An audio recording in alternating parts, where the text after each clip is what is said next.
last game. And we'll jump out to the village of Barovia map for that.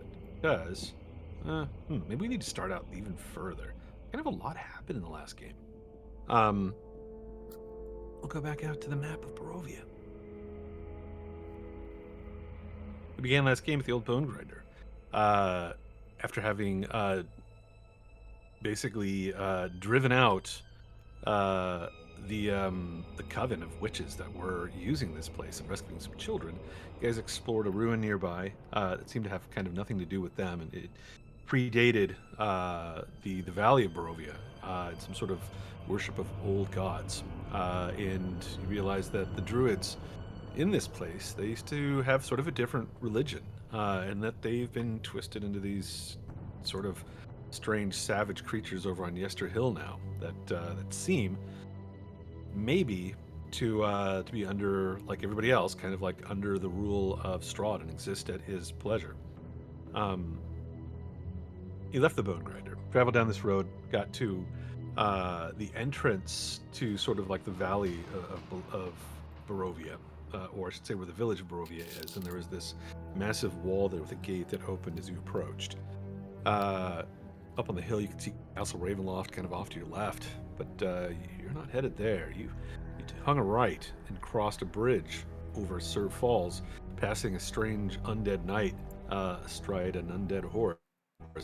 Paused in the middle of this bridge, kind of staring off to towards the gate behind you, but apparently unaware of your group or uninterested in them.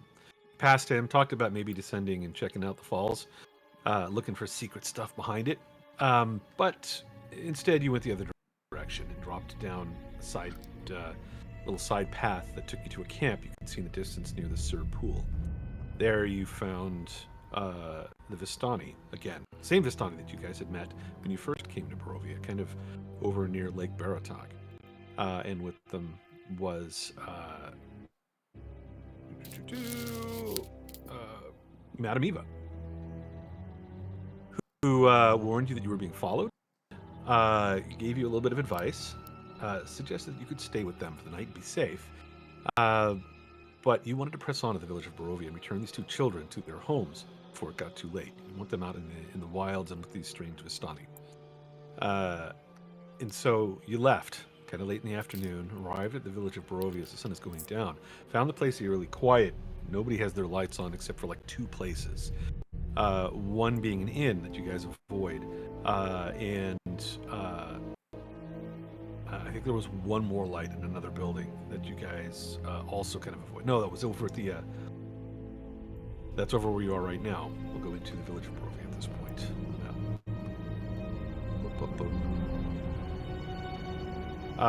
That was over at the church.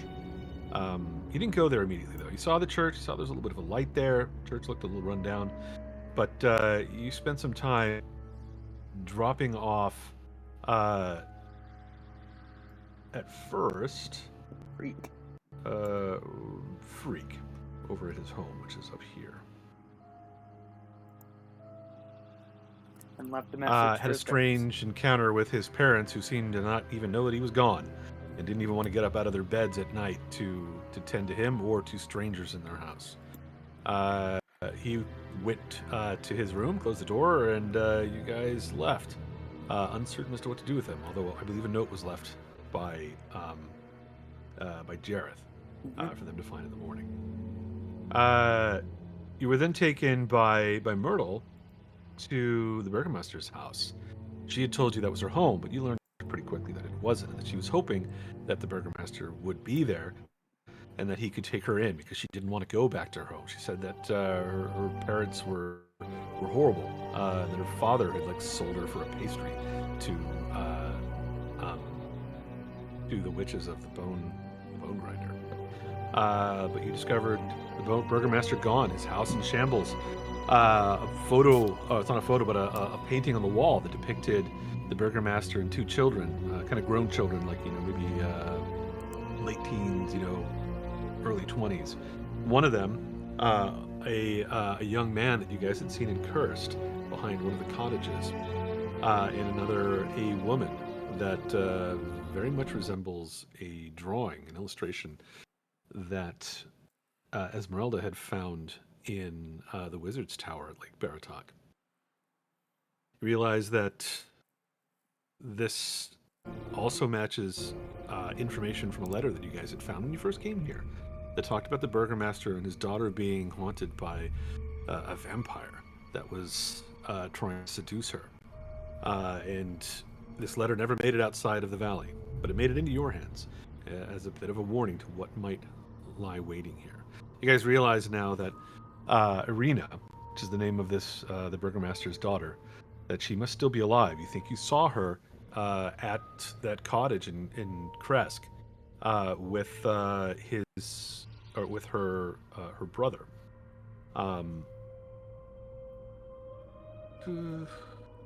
Who is I think you guys know his name as well, but I can't remember. Did you guys write it down? Can I give it to you? Starts with an I, right? I'll search it. Ismark. Ismark, Yeah. Bismarcky. Ismark, not Bismarck.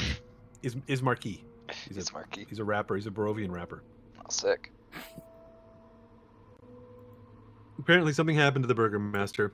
You found him in a pine box, unburied, but in his living room, with what seemed to be the remnants of a ritual to sort of protect his soul or something.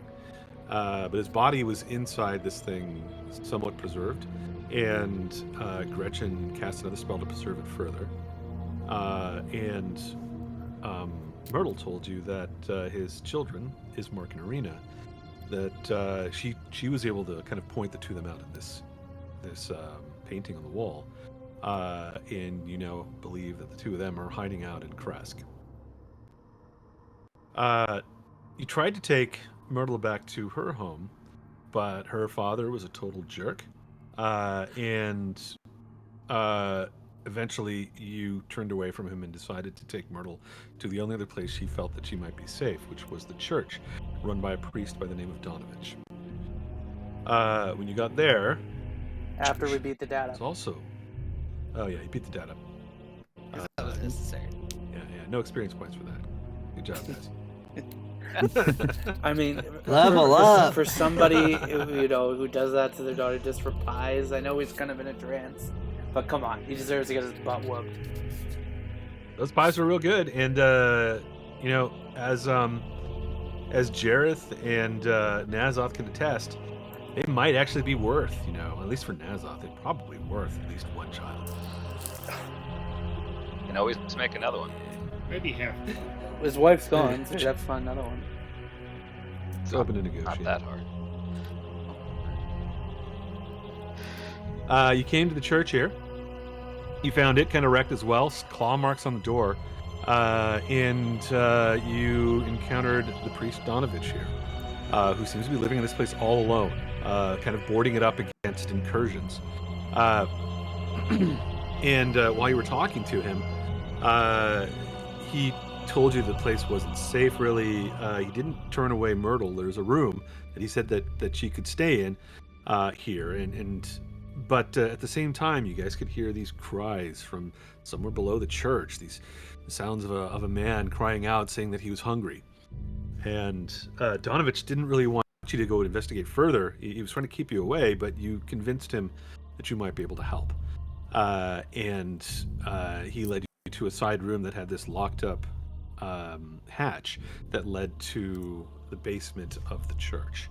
You guys are stepping down the stairs. You saw a young man in the corner who, upon seeing fresh meat arriving in the basement in his prison, called out that he was so hungry, and started charging across the basement towards Garrison, who's just to the bottom of the stairs.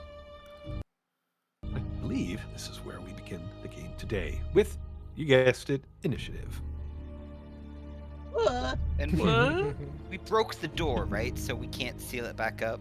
You broke the chain, I think. Okay. Oh no, you broke the door. Yeah, you broke the door. Technically, the door is pretty strong, but you guys have weapons and stuff to kind of break it open.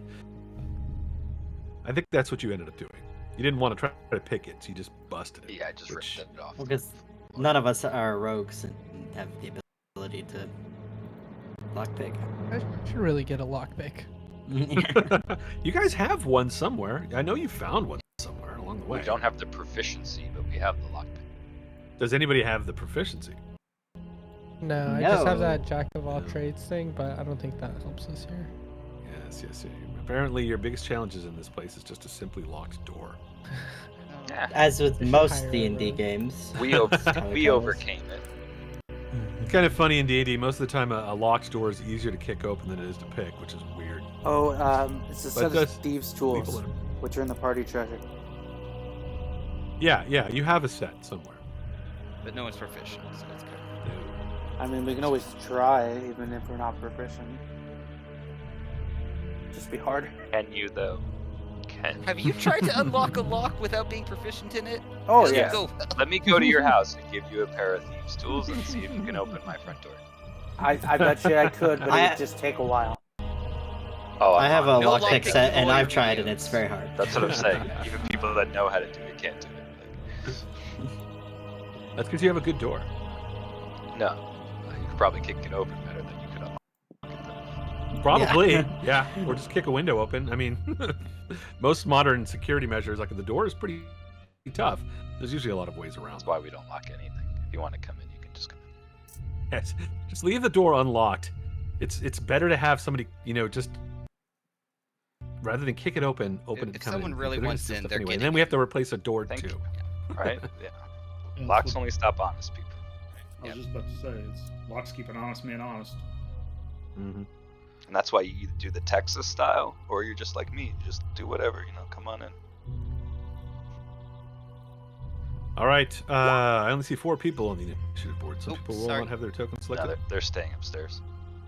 Well, there's that. Hold on. My D&D Beyond didn't take. Did it not roll? No, it didn't actually. All right. 4 out of 5. 6. Donovan should also be in this room. Like he doesn't quite trust all of you. He doesn't know what you're planning on doing. He said you're going to go down and help his son, but I have a feeling that help means murder. No, we're not gonna murder him. Did I'm gonna we put him long in the rest initiative. recently? Nope. I'm missing No. it. No. No. Damn it. No, No. we Nobody's decided to got go on the spells. road at Yeah. night instead of Right. resting. Right. At night. You had the option. Yet I should say. Yeah. You could did have have stayed the option. night, been safe. Yeah. What? Oh, No, you were like, we no. can't sleep here. We're gonna get attacked by the witches. Well, and It's fine. Esmeralda Sit here, wasn't this is welcome bad either. country. What was that? Esmeralda wasn't welcome, anyways.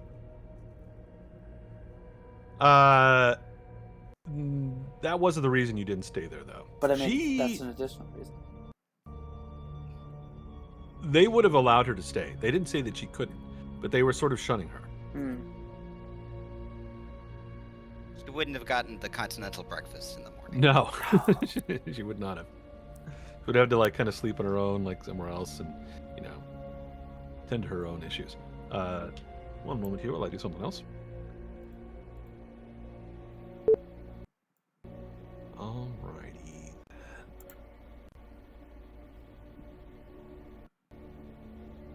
Rob, every time you say it, all I can think of is Ace Ventura. That's where I get it from. I'm stuck with it. I know, but in Alright. every different infection that he says it, you know what I mean?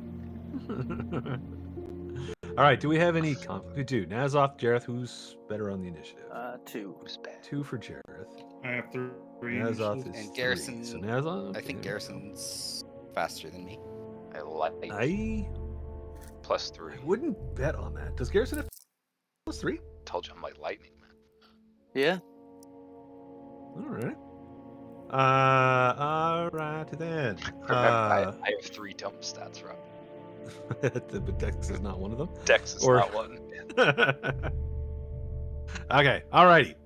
Should we switch up music at all to something a little bit more More Minecraft. dangerous?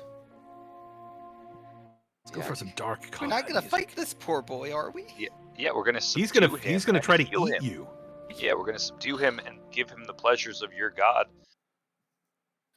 a spell that can do anything for him yet. I kept telling you I needed to rest and prepare a spell. You got to believe in yourself, Gretchen.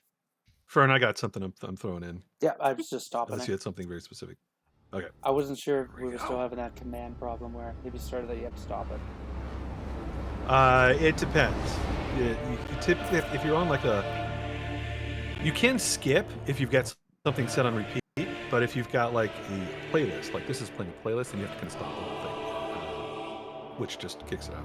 Anyway, here we go. Before we start, would you mind just checking the volume on the other end? It seems pretty loud. Seems very loud. You might need to turn that down on your. Well, I'm just hoping it's not overpowering on the stream. All right, Give me one one. You're asking us. You still turn it down on your own end. Right, but I just want to know how much to do where you still hear it, but it's not too much. Everyone starts screaming. Everybody, check. It seems a little loud. You might want to turn it down a little bit on the stream. Okay. There we Maybe go. like half level. There we go. Alrighty. Alright.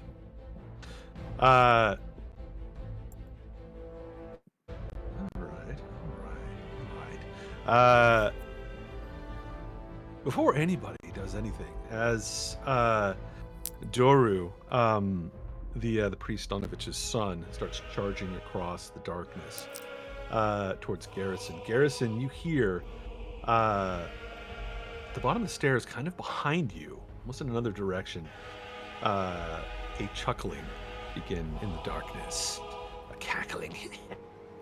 Oh, great. They picked this moment. And you look over and you see materializing over like behind you guys against the wall is Morgantha. Hey, look, guys, a hag. Actually, I'm gonna put her over here. Yeah, this is a good spot. So we don't know about this. Oh, you do. You're on the stairs too. Okay. There we go. That laugh is awful. Really, it sounds like a hag. Oh shit.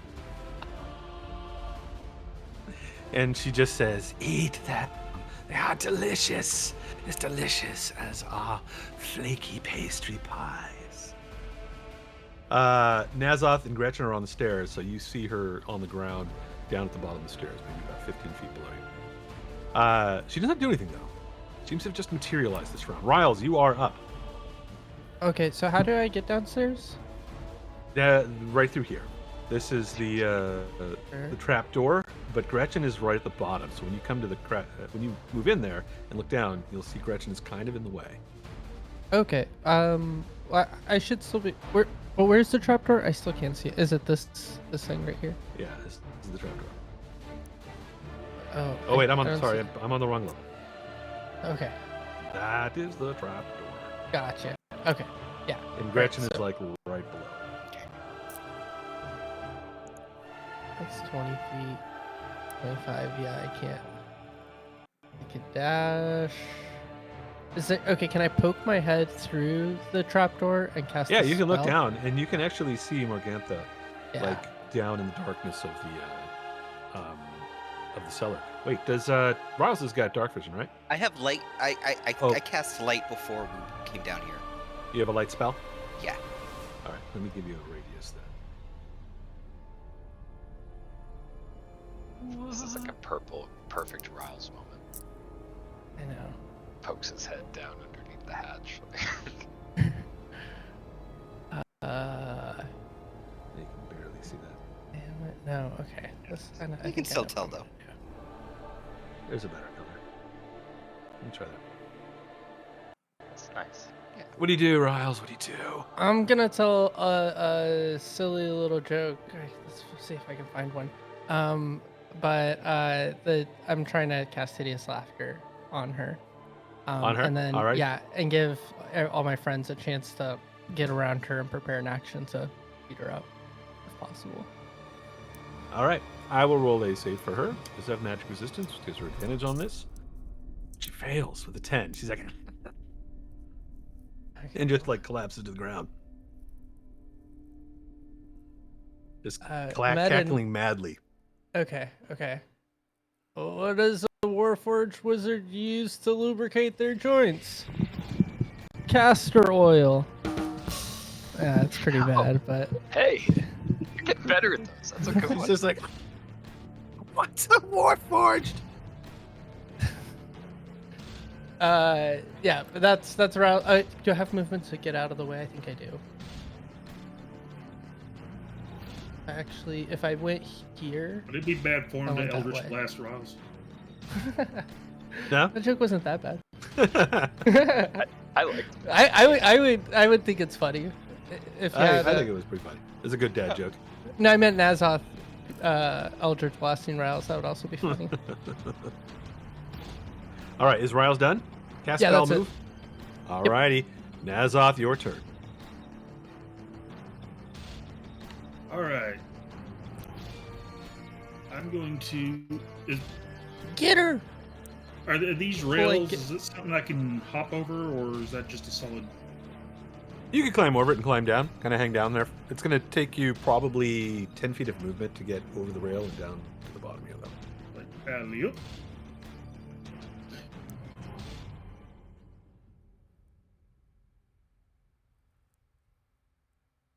All right, down on the Let me ground. know next time we level up so I can switch out my spells here. I still got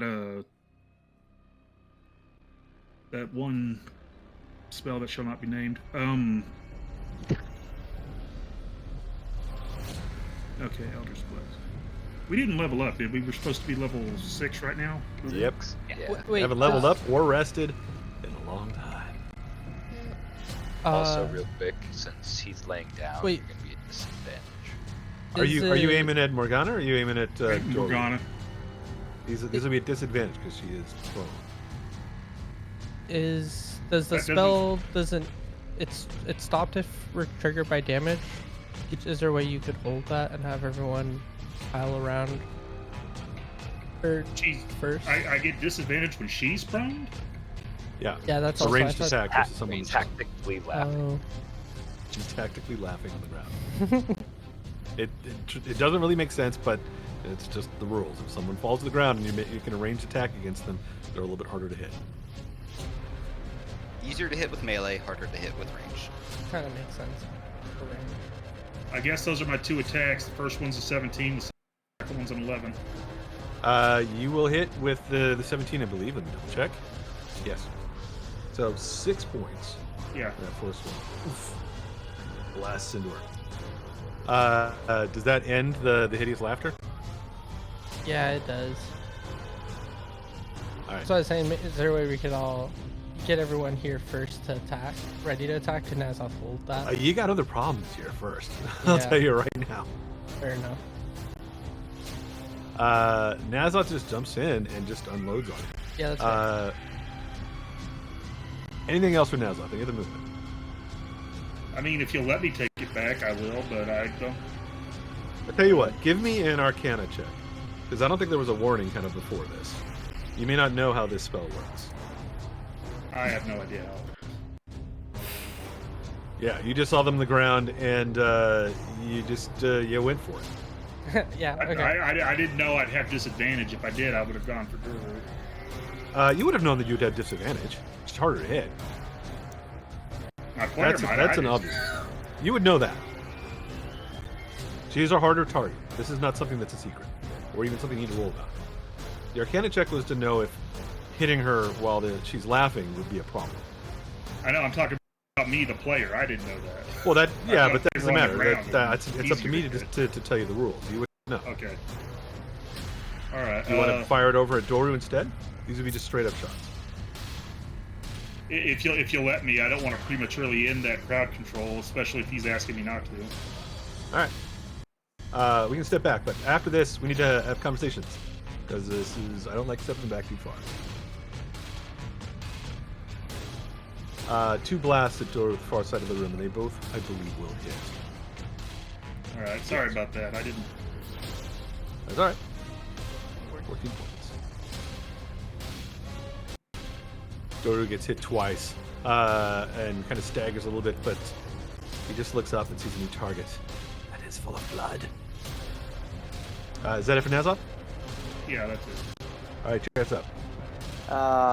Well, I'm in character, I'm not sure what's happening, so I was tucking Myrtle into bed. And then I guess I'll hear the noise and let's see. Jared, the witch is here, Morgantha. Oh, I almost forgot to roll in Esmeralda. I told her a really funny joke. She's on the floor laughing.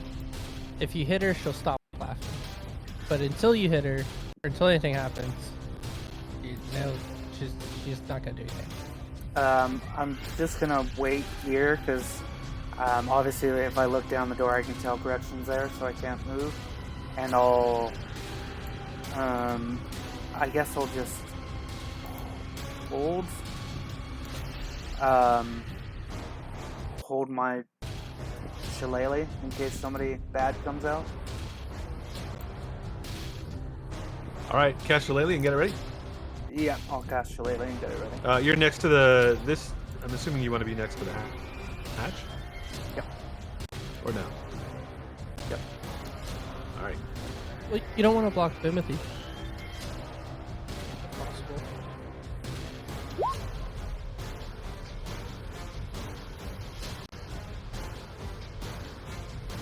Timothy, get in here. Shillelagh's ready. You I'm gonna move Esmeralda to.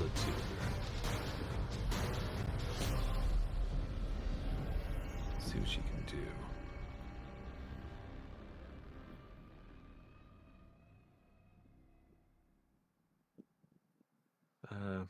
She's gonna have to dash to get to this place. It's gonna be 30 to the hatch.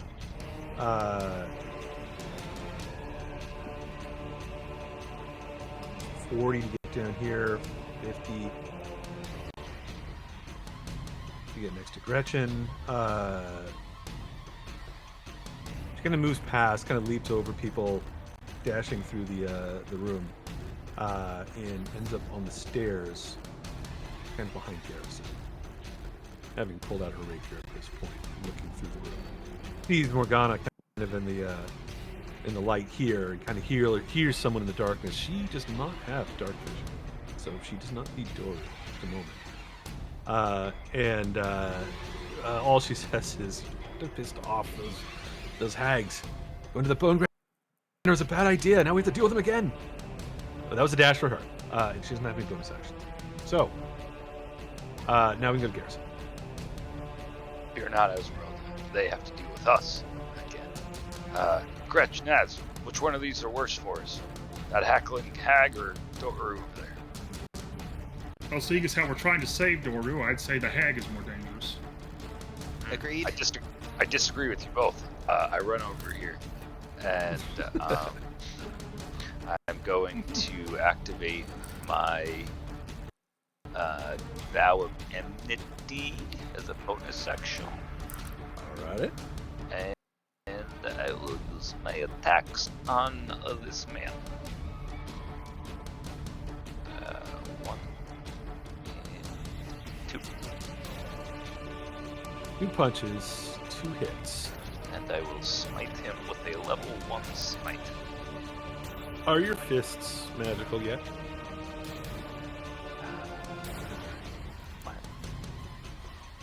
These are just regular fists, right? I'm not a monk. So no. You punch hard twice. Unless Adrian's fists were magical, because then They were not. Come on, wait, my hands were sewed on magically. There's magic here. You're right. Yeah. You've been healed by. I've been healed by magic. Right. I've seen a magic spell cast once or twice. I tested magic once. Your hands are not magic. Fair enough. So some of this damage is mitigated as you punch real hard into Doru. Does not seem to do full damage to them. But your radiant damage, that is a different story. And he howls in pain with like flashes, and he's basically, you leave like a print, like a hand, like a fist print, like on him as it burns. You rolled the wrong damage, I think, for your smite. 3d6 is supposed to be your smite. Is it a first level smite? Yes. Roll 4d8. Or, sorry, 3d8. This starts at 2, but he is undead, so you get another one, so it's 3d8. Oh, right. I'm supposed to roll d8. Yeah, smite's always been the d8. Except for the last 3 months. It's the How same about exact that? damage. Nope. Nah. Yeah, maybe this is Ah. maybe it was 3d6. Huh? Maybe All it was right. magic. Anything else for Garrison? Bonus action, movement, attack, and he's gonna. Doro, don't worry. I'm gonna knock you unconscious and save you from your hunger. And that's his turn. All right. Gretchen is up. Oh, God. All right. So, are we still avoiding attacking Morgantha? I don't know. Riles? No, that's up to you guys. I'm just saying that if you do attack her, she will not be prone anymore. She will continue laughing until we attack her. Or I think she can do another save. I think she gets another save at the end of her turn. Oh, it's a save. Yeah. Let's see then. But now's your chance to get in position. Yeah. That's So Raoul's head poking through. let's see. I need to move. Let's see. Can I jump over the banister and wind up here? Yeah. It's going to be difficult terrain. You have a hand free, I'm assuming? You have to sort of climb down with it. Yeah. All right, then yes. All right. I think it's about 15 feet of movement to get to there, though, because you're dropping down like 15 feet. And you have to sort of climb part of it. And then I'm just gonna move myself for now here, and then I'm gonna look something up. All right. Are you done? Not quite. She's looking at what Morgantha's weaknesses are. Just give her a second. No. I was just looking up the range for Bane. The Strahd wiki. My character sheet. All right. So I'm going to cast Bane on Daru and Morgantha. All No right. damage, but it'll make it harder for her to make that save. Is it a charisma save or a wisdom save? What's the save? It's a charisma save. Charisma 15. All right. for Let's both of roll them. for Doru first. Fails with a fumble. And let's roll for Morgantha. She fails too. 2 Banes. All right. And then I'm going to use my bonus action. Actually, no, take that back. I want to save that. That'll do it. Alrighty. Morgantha just continues to cackle. I've been pained. I've been pained. Timothy's up. Okie doke. Timothy will run in. 55 and 20, 25, and then 30.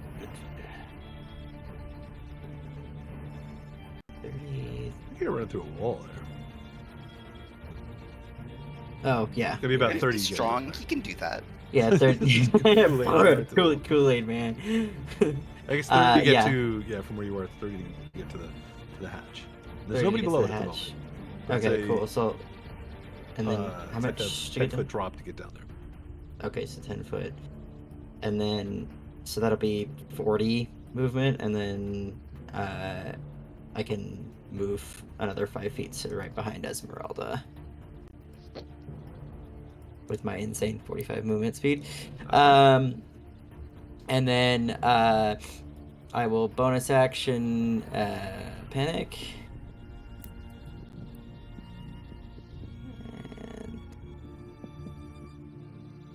And The railing just breaks right off. yeah, You're kind of hanging on the side. I'm like sitting on this on the side of the railing. Your head hits the ceiling. Yeah, and then I'm gonna hold my attack to stab Morgantha with my spear for when the time comes. When I signal to stab. Alrighty. Alrighty then. Alrighty.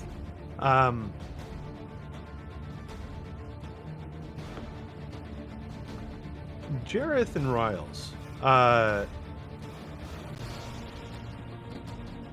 see here real quick. Jareth and Riles, you hear from the front door a female voice. Hello? Anyone home? You do not see anybody. It's the house of Christ. He's always home. Shut up, Garrison. No, he's not. Donovich, do you want to check the door? There's who's there? On his turn, he will go and check. Meanwhile, downstairs,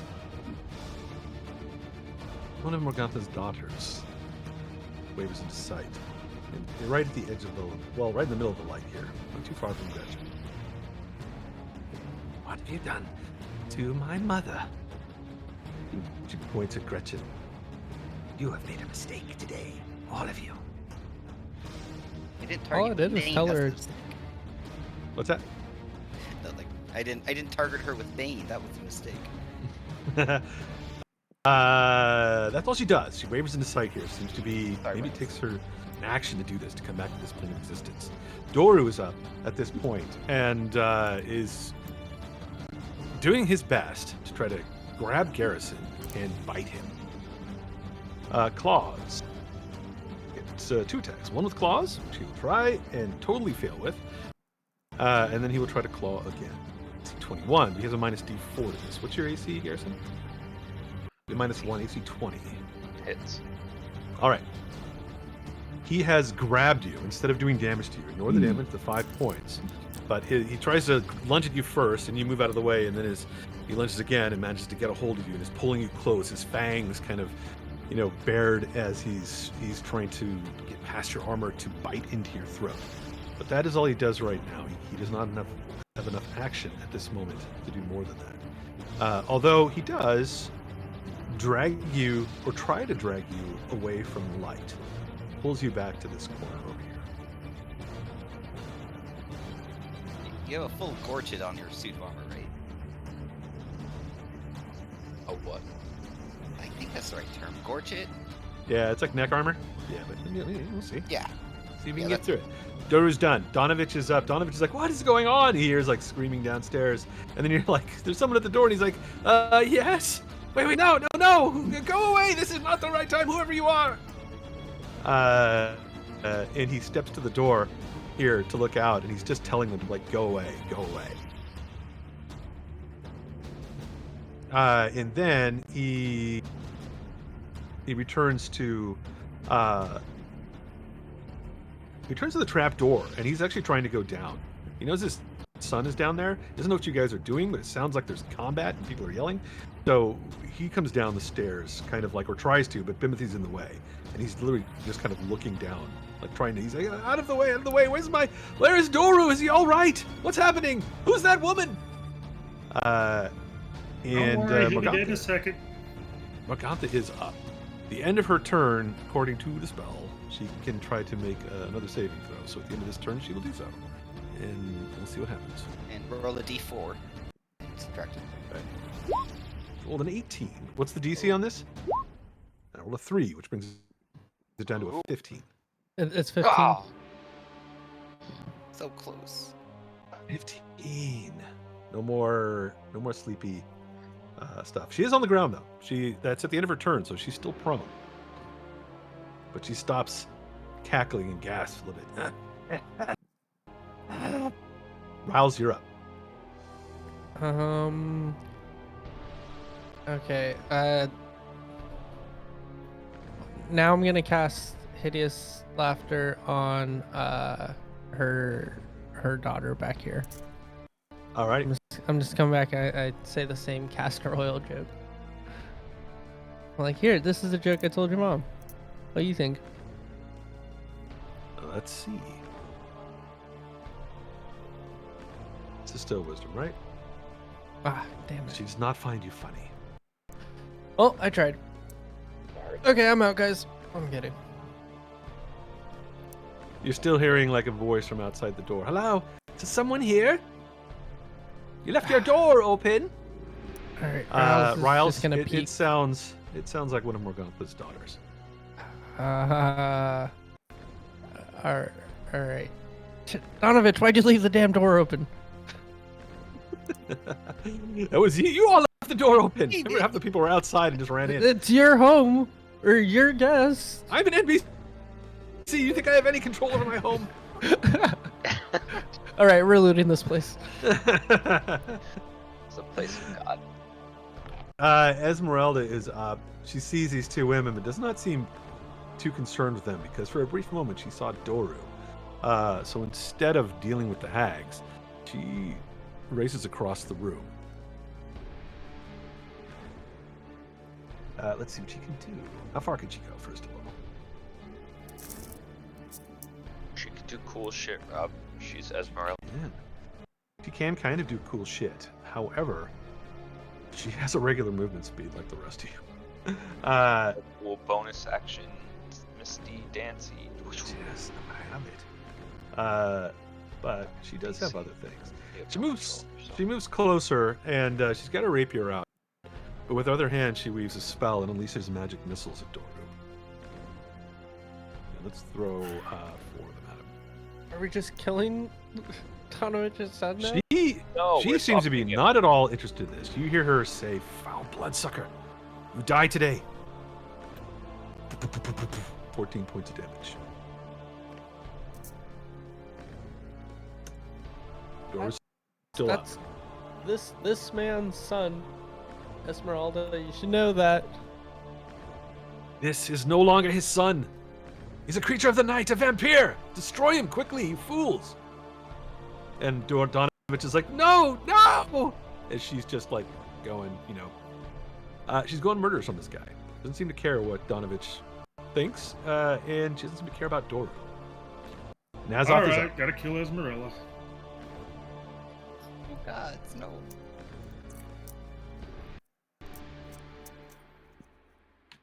I don't have any crowd control spells. Otherwise, I'd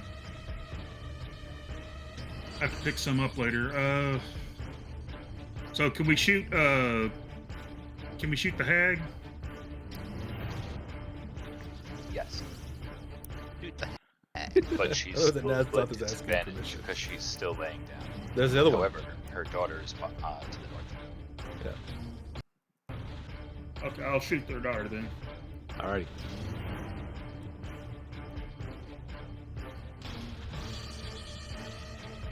Actually, before I do that, I'm going to cast Hex.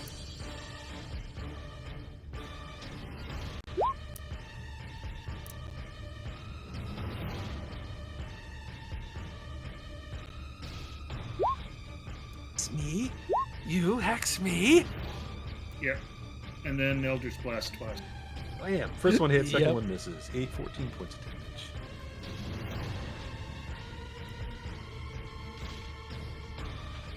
And let's say will saving or will checks, I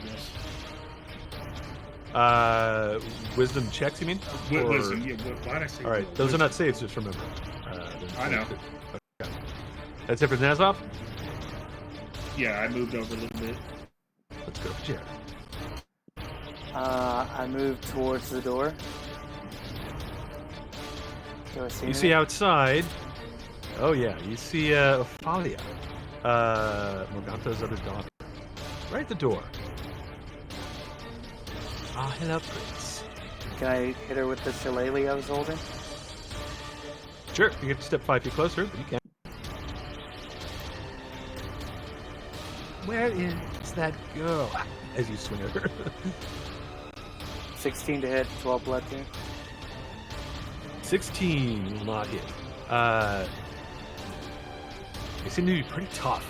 You hit her and she just raises her arm and just like it just like cracks into her forearm. It does not seem to do damage to her.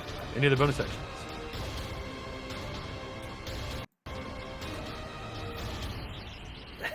Can I shillelagh again? Since that was last turn's action?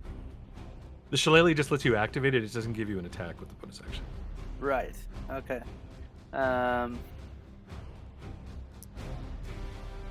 Yeah, I'll active. No,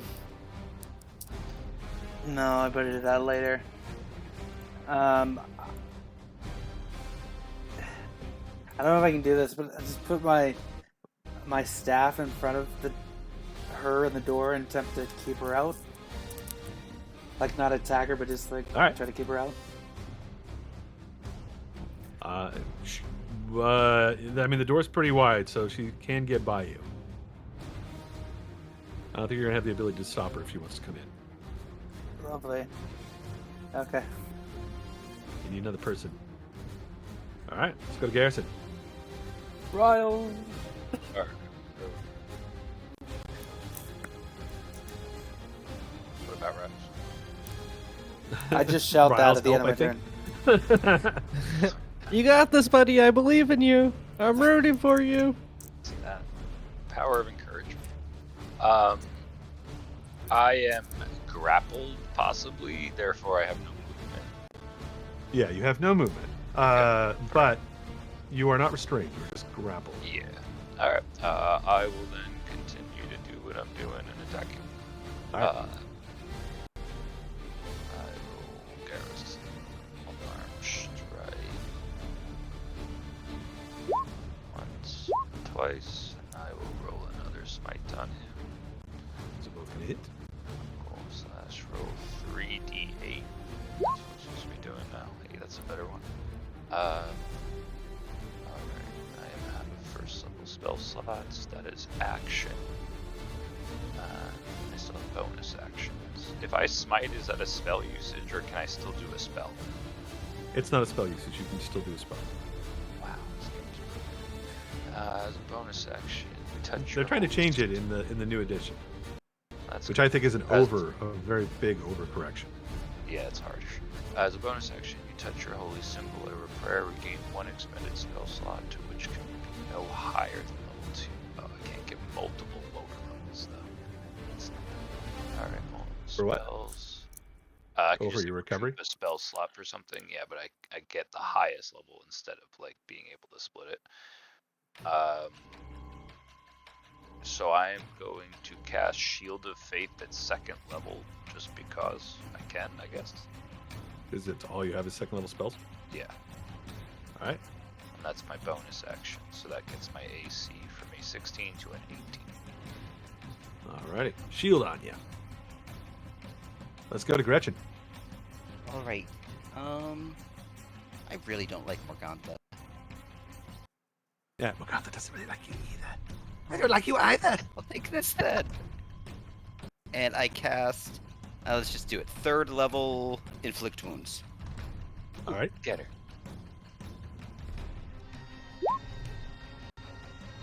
That is a hit. She is prone, so roll again. There's a chance that you could crit on Oh, this. crit. Sorry.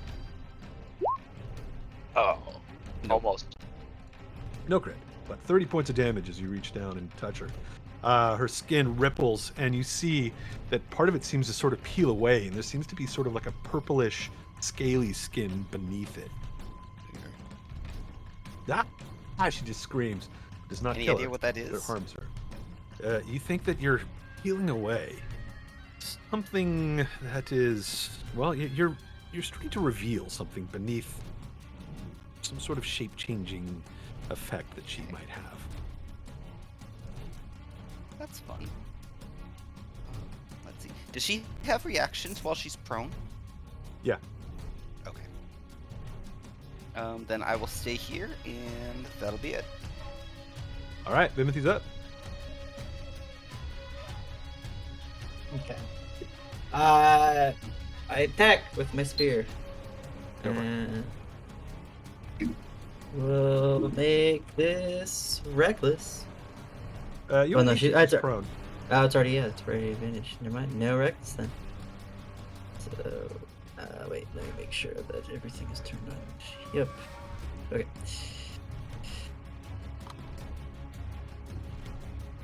Stab that old lady, stab her.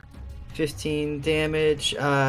Let's do, what is my extra damage? We'll do lightning damage as my extra elemental damage. Alrighty. Plus another 4.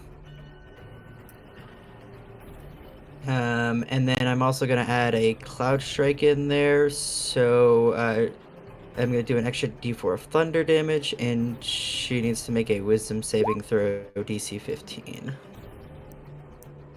So not an extra 1 damage, and then she needs to make a wisdom saving throw. Well, not nat 20. Dirty 20. Okay, so she saves. Cool. Second attack. What's the Cloud Strike do? If it adds once per turn when you hit a target with a melee weapon attack or a ranged attack using a thrown weapon, you can imbue with additional effects. Cloud Strike. The target takes an extra D4 thunder damage. If the target is a creature, it must succeed on a Wisdom saving throw or become invisible to, or you become invisible to it till the start of your next turn. Okay. So yeah, it makes me invisible to her, but it didn't work. So second attack, 18 to hit, for 15 damage, and then an extra D6. She's still under Bane. It would have. What's- Yeah, maybe. What's the DC? 15. Oh, Even never if you rolled mind. a- even No, if you rolled yeah, max on never it. mind. Yeah, it would work. And then an extra 1 damage. Alrighty. That's You messed Morgantha up pretty good in like short order, dropping her to the ground and kind of taking away her actions. It's not helped her situation. And then I'm just gonna move like kind of down the stairs a little bit. Alright. And so I'm kind of out of the way. And that's it. All right, Bella Sunbane is up, and she unleashes magic missiles at Gretchen. All right. Get away from my mother! And Not while she breathes. there we go. 3 of them. 13 points of damage. All right. After her is Ophalia outside, who does the same thing to Jareth in front of her. Just raises her hands, and these magical force missiles just start slamming into you. Jareth, 8 points of damage. Gretchen, is that you have a concentration spell up, right? I do. I get advantage on that, so let me roll it. All right.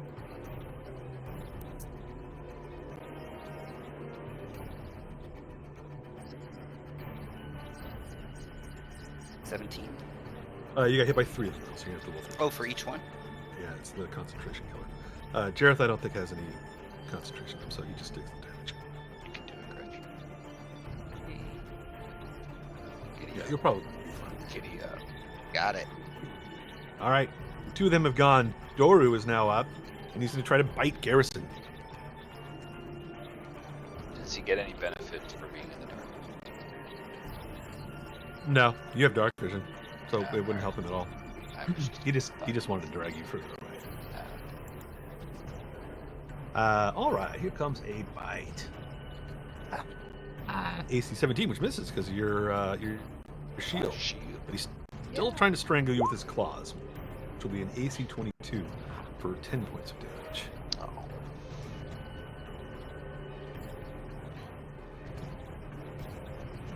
Oh. He is done.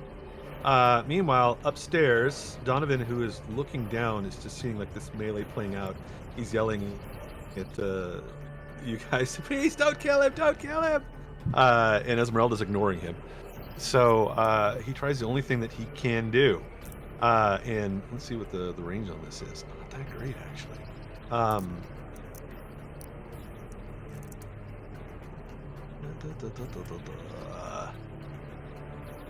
He clambers down the stairs and he's trying to get past Bimothy.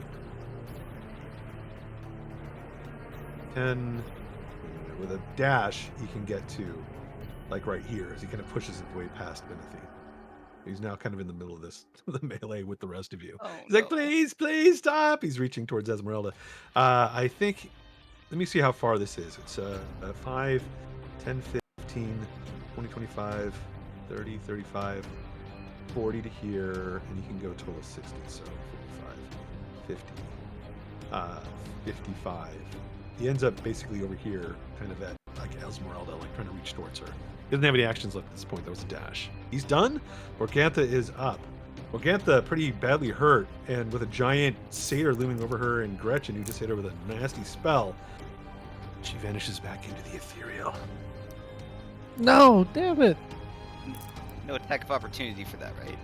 No, I don't think it's not a move or anything Yeah. like that. She just like starts vanishing, and the last thing you see, her eyes just staring at you, Gretchen.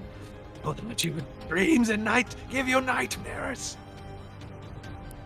Riles is up. Okay, I'm just gonna poke my head back down through the trapdoor and do a vicious mockery at Belisandre. Alrighty. Yeah, I'm gonna tell her that she is not half the man her mom was. Alright. This is at Bella, right? Mm-hmm.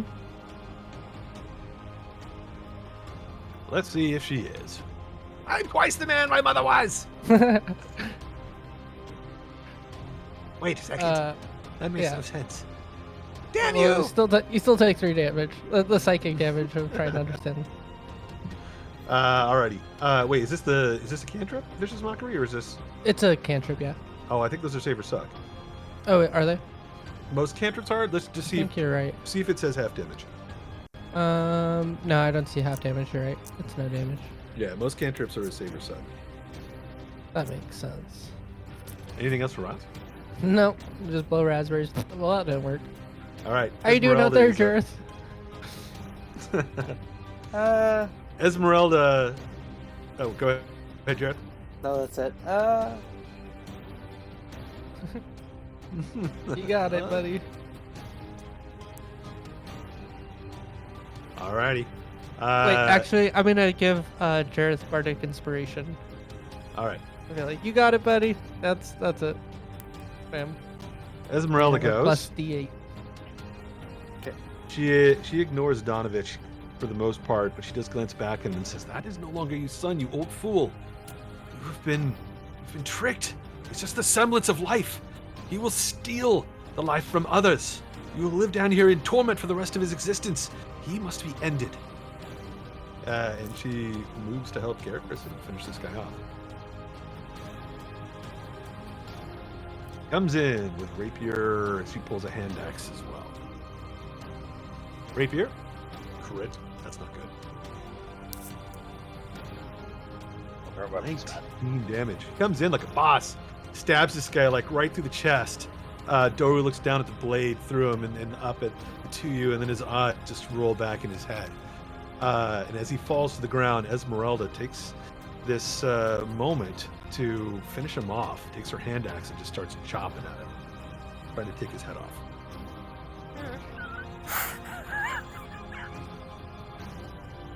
Oh shit. Nazoth is up. Donovich is just losing his shit over here. He's like, "Oh my god, Doru!"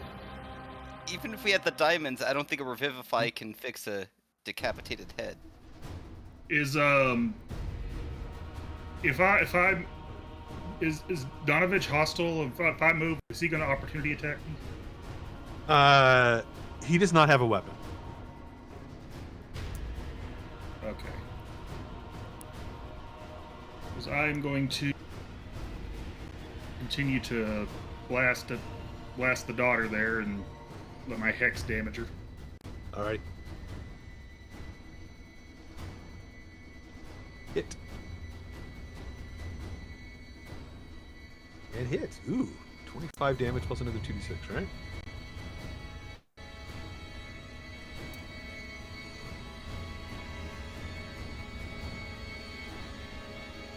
Another 8 points. Oh wait, I get I get 2 6s? Yeah, you rolled both. You get a hex every time you hit. And you hit twice. Yeah. They rolled both. They rolled twice. Okay, okay, good. Anything else? That's about does it for me. All right, Jareth is up. You are not welcome on this sacred ground. And I'm going to attempt to summon Beast. All right.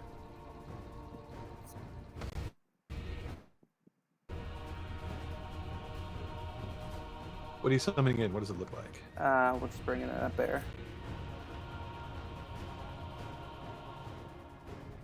Long hair, bearded, white robed, has holes in his hands and feet. It's like a strange thorny crown on his head. Jesus Christ. Yeah, Oh, no, how'd this you is know? this is the Temple of Xander. Sorry.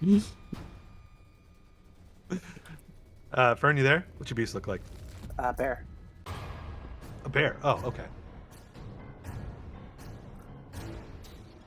Bears. Bear. Bears is spiced.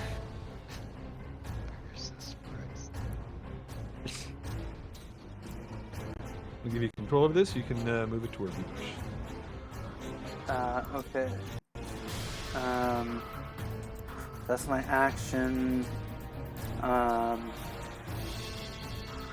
And then, And then the bear goes. yeah, and then we'll let the bear go. Okay, so. I should open this up here.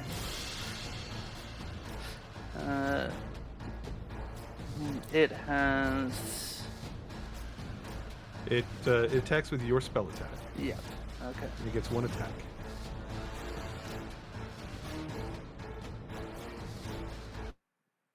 And you have to choose which version. Land or water Land. gets pack tactics, which is this is a land one. So because you're with it, roll again. 12 will not hit, but it has advantage because of pack tactics. 25 will hit. And it does 1d8 plus 4 plus the spell's level. What level did you cast it at? The Yep. second? Yeah, second. So 1d8 plus 6 damage.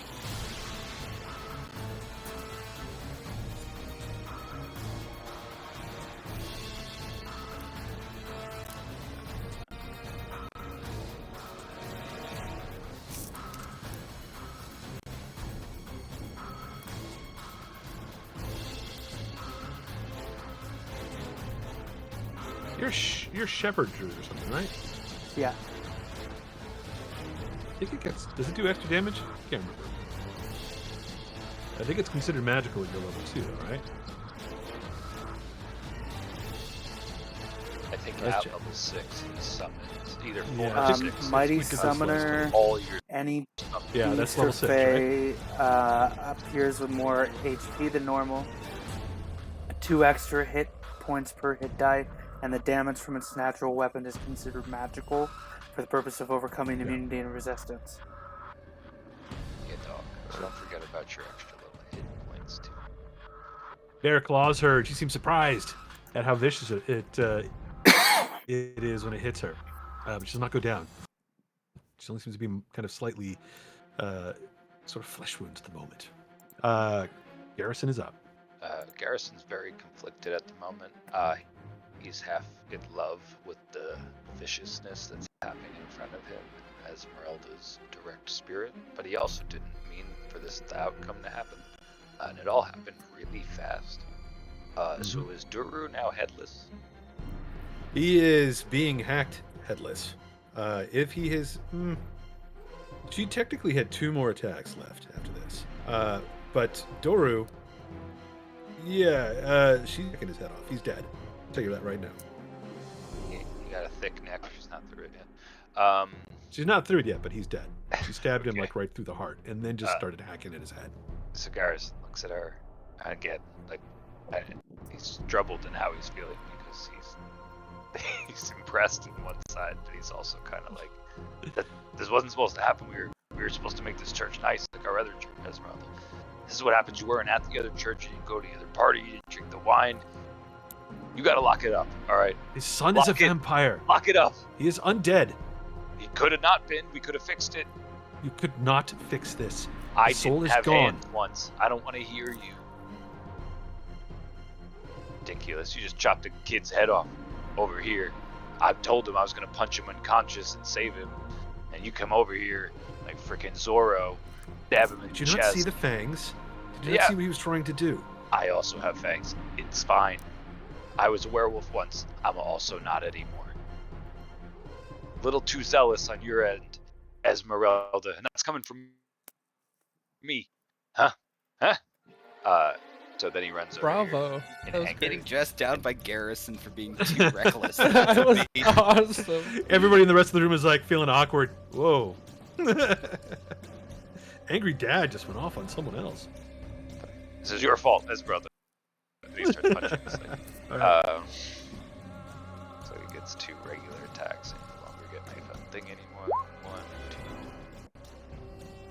First one misses, second one hits. 9 points. All right, we'll use my last second level spell to smite her.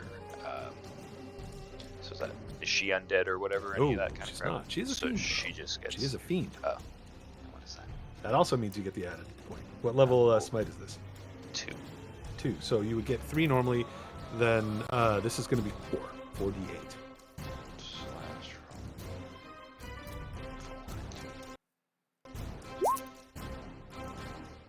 Garrison, just with anger, just absolute anger in this situation, just takes it out on this thing. All right. Flies across the room and punches her hard. The flash of light, you realize that your power, your convictions, pulling into this holy sort of smiting ability, it seems to be almost. It's like this. Your wrath is drawn to her, and it inflicts even more damage. You realize that she's not human, a fiend or undead or something like that. Bonus action, he's gonna touch his holy symbol and get his level 2 spell back. Did you already do that? Nope. I was going to do it, but then I realized that I only get level 2s back. Oh, okay. I was gonna try to get level 1s back. But Alrighty then. said now I used a level 2 in order to get it back. You have 2 channel divinities at this level, right? Is that different than my vow of immunity? You, that's a good question. I thought that you used the same, that you draw from the same source. Let's look. That's the I have a checkbox on Harness Divine Power. Channel Divinity. Some of them have their own checkboxes, even if they also take a channel. Yeah, but I think that you only get, like, you get a certain number as a paladin. So I get and it's one not the Channel same. Divinity per short rest, and then I get one Harness Divine Power per long rest. But you have to use the same, you have to draw from the same pool. It's not a separate thing. You can use one of those divine, the channel energies. I think you get another one at a higher level, but maybe you're not there okay. yet. All right, so negate this level 2 bonus action, and that's my turn. All right. Sorry, I don't paladin. I'm just checking to see, because I think the paladins do get a second one, but they just don't get it right away. It may also be charisma based, in which I have none of, and that's why I only have. No, it's not. No, the Why divine. you Where say is it? that? Except I have a ability that I can't use due to my charisma, which I find is terrible. Does it post this whole text? Yeah, this divine sense. Channel You can use this divinity. feature 1 plus your charisma modifier, which is -1, so it says I can use it 0 times. It should be at least. It should be at least a 1. Like, no matter what your score is, you get it at least once. But For what? for whatever that ability was. Oh yeah. For any, you should have at least 1. It's a minimum 1, even if you have a negative on your stat. But the stat doesn't affect channel divinity. I think that Yeah, like paladins it only might get be a one, higher, don't they? or who knows? Or maybe might because choose I'm a one. vengeance paladin, I only get 1. Maybe that's what it is, versus something else. That might be possible too. It's all good. I mean, I don't really use my spells. I don't really smite. Like, I just, You do sometimes. It's a good thing that you haven't used them all kind of recently, because this has been a long day. Alrighty then. So that's it for Garrison. Let's go to Gretchen. All right. It's a little late, but I was distracted by Morgantha. Could I do a Arcana or Religion check on vampires? Sure. Either one. All right, I did Religion. What do you want to know? 22. How can you cure them? And, well, I don't know. It's kind of late now that his head is gone. Once probably. they become a vampire, there is no cure. Oh. It is they are undead. How So do you remove cure curse undead? has no effect? No, they are not Oh, cursed. jeez. what There do you do is for there Vivify? is I should say that there is a transitioning point for vampires where when someone has been bitten but they have not even turned, as long as they are still alive, then they can be saved. But once they've turned into a vampire, and you look over at Doru and you're fairly certain that he is just like what Esmeralda is saying, that he is a full-on vampire and undead, and you don't have the power to do anything about this. So she did the only thing we could have. Well, I mean, you could have locked him up and chained him to a wall, but he would have been a soulless, thirsty husk, just hanging out here waiting for the first person to get close enough to bite. The only possible way to undo that would be wish, and I don't think we have that ability. No. Do clerics still get? Is there still miracle? No, I don't think so. They have like their divine intervention or something like that, which is pretty powerful. Okay, I should look at the higher level stuff. I don't think miracle still exists in 5th edition. Oh. No cleric wishing. You can look up the 9th level cleric spells and see what's in there. But I don't remember miracle being in there.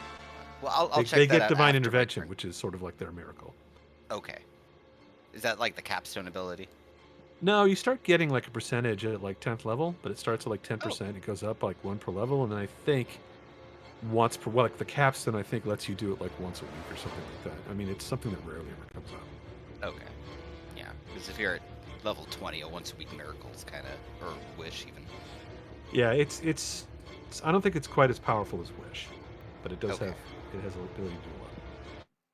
Gotcha. All right, so let's go ahead. We've got one hag. Yes, you do.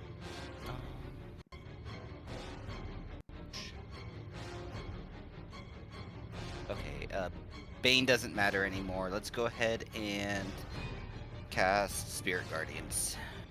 Alrighty.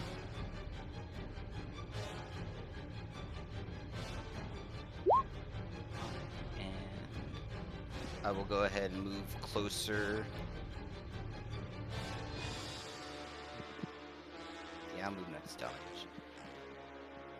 I'll move closer to her and throw that up. Alrighty. Spirit Guardians is up. And Bimthi, it's your turn. Okie dokie. This has gone very interesting. I huck my spear at the lady up there. I'll step off the stairs. It's very, very inconvenient. How far away is she from me? Perfect. Alright, I huck my spear. You huck it? Yeah, huck it. 14 to hit. 14 misses.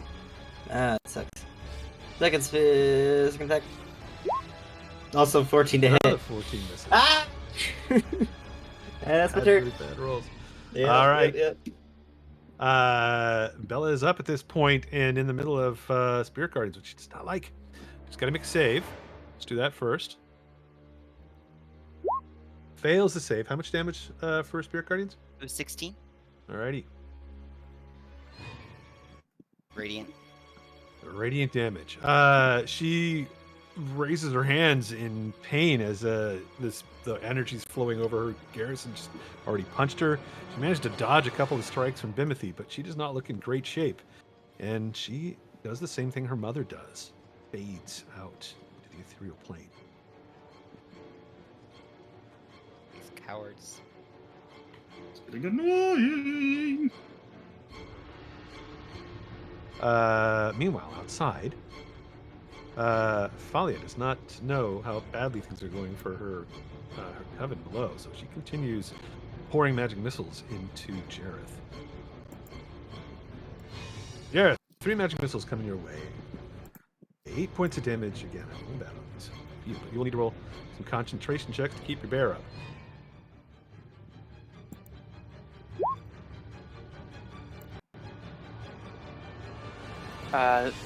Two more? That's 3 of them. 3 missiles. No. Do you have inspiration, or do you want to use it on this? I've got a D8 Bardic.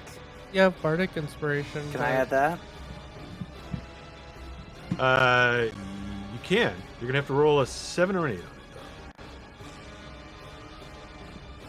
though. Oh! 6. Oh. And the bear goes. Oh. As the bear vanishes, Ophalia cackles. You hear a scream from the other room from Myrtle. And Ophalia's like, the child! It's here! She steps through the door and kind of around you to peer in through the doorway towards Myrtle. Come on, child. Do I get an Come opportunity? now, no harm will come to you. She doesn't lose your threatened area just yet. Right now, she's gesturing to Myrtle. Come. But that's all that she can do this round. Riles, you can see her now through the doorway as well. Doru's dead.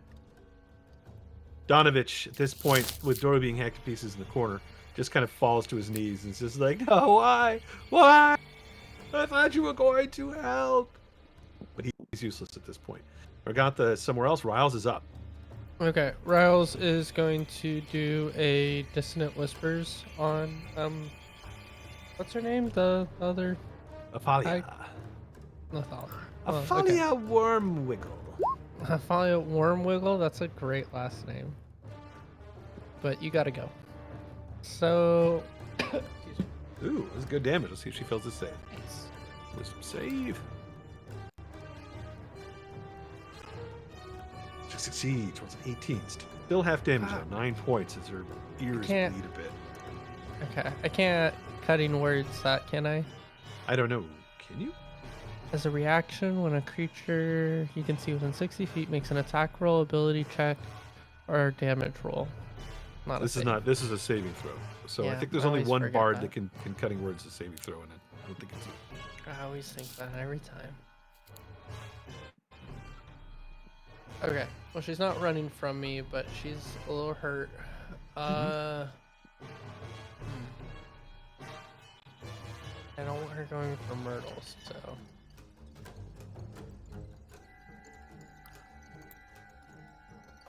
Screw it, yeah, okay. Seeing that she's going for Myrtle, Rouse is going to try to be heroic, and he's going to run, tag her on the shoulder, and then try to engage and run away. Are you trying to provoke from her? Provoke, yeah. Alrighty.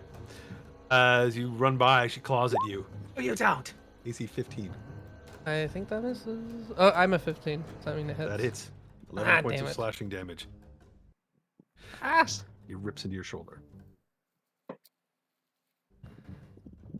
Alright. Well, that's a third of my health points, so hurry up, guys! Esmeralda downstairs works at hacking Doru's head off and eventually pulls it free this round. And she'll be coming back this way. Head in hand.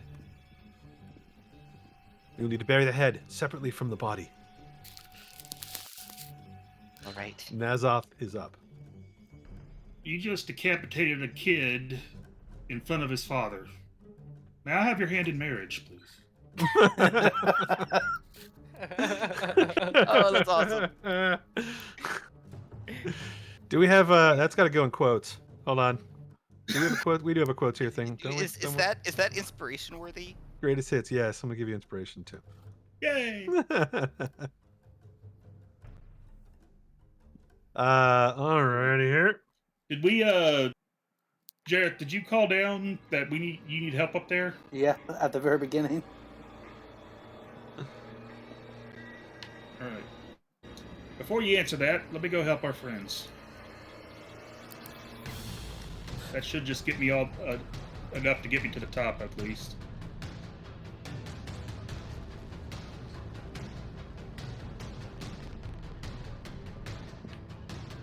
Okay, yeah, that'll do me. Because Yeah, you have to dash to get up there, I think. Right? yeah, well, 30 feet gets me to the top of the stairs, and if I dash, that'll get me the rest of the way. Yeah, 30 feet, and then this will be 40 to where you are right now, or you can go there for 40 if you want to be a little closer. But yeah, you're. I might as well go as 30 far as I can if I'm dashing anyway.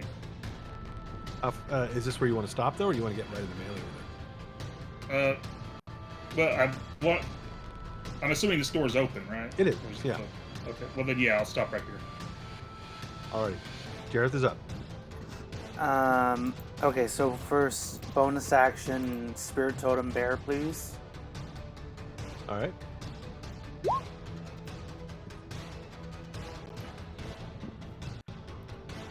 So that would be 11 temporary hit points to me, Naz, and Riles.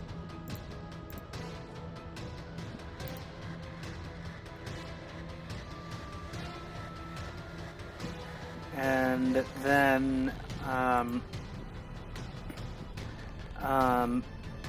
just what's the best way to do this? I'm gonna use my staff, and what I'm attempting to do is push her away from the door. Give me a. You have to roll an athletics check for that. Okay. It's like a shove action.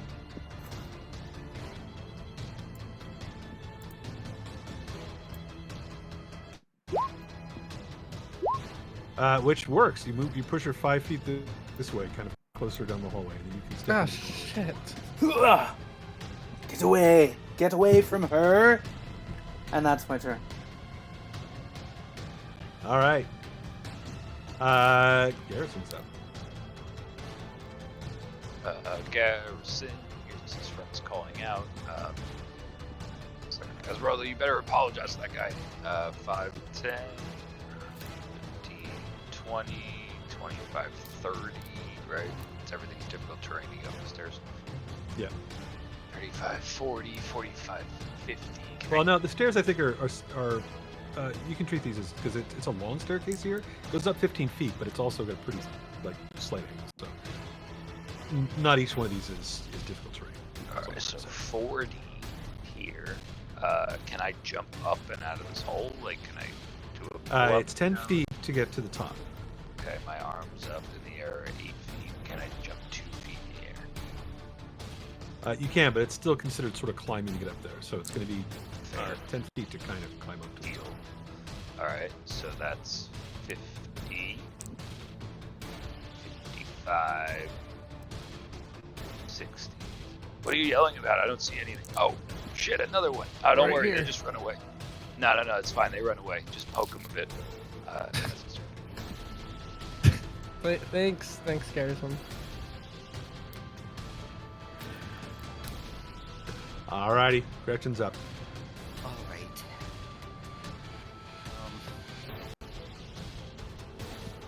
Not sure about leaving Donovich down here, but your son has been lost for a long time. I'm sorry, and I'm gonna hightail it up the stairs. So 35.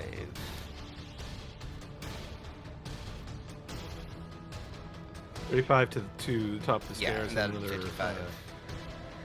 Yeah, Right. we'll put you at 50, I think, to get up to like next to Garrison.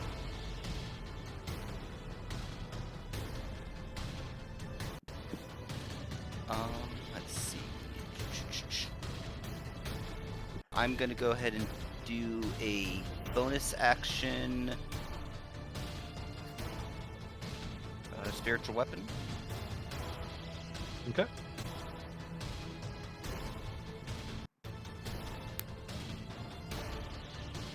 And go ahead and attack Ophelia. Ophalia. You're gonna have to move here if you want to get her. Oh, I can't see her. Your guardian. Do it. She's here. If you're in the doorway, you'd be able to see her. Okay. But you were outside of the range of your guardians if you were here. Yeah, if you're at the door here, you can see pretty much anything in the hallway. Just poke your head out. Okay. Alrighty. And a spiritual weapon. Did you already roll the hit with that? Oh, I did not. 15. 15, yeah. 15 will not hit. But you don't have a weapon out. You had a sword, right? Did you want, right? Yeah. Sword.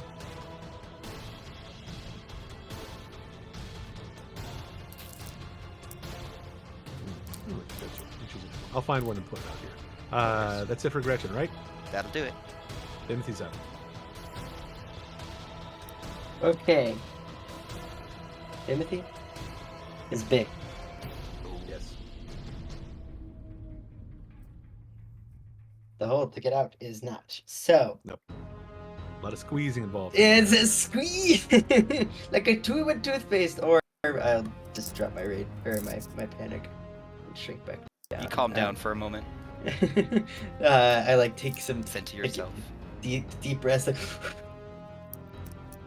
Nice. and yeah.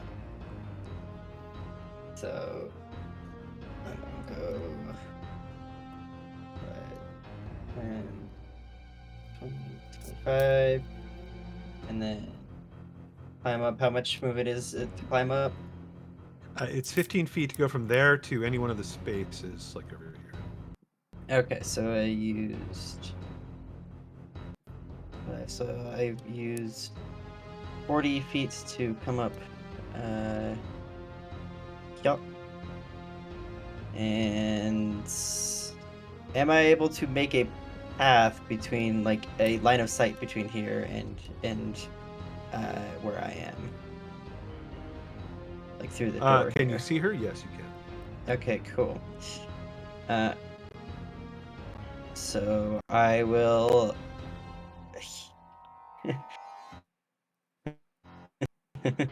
I will throw my spear, and it won't return back to me. 22 to hit. Minus 22 hits. 2. Minus 2. Don't. It's 12 because Still I'm gonna not hit. currently. Yep. Well, no, minus 2 from the damage. Oh, okay. Because I don't. I'm not currently. Panicking, and my spear doesn't return back to me. It stays. It just. It feels like. Oh. And She's like, ow!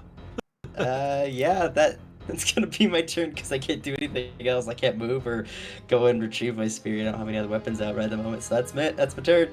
Alrighty. So you're here? Quick question.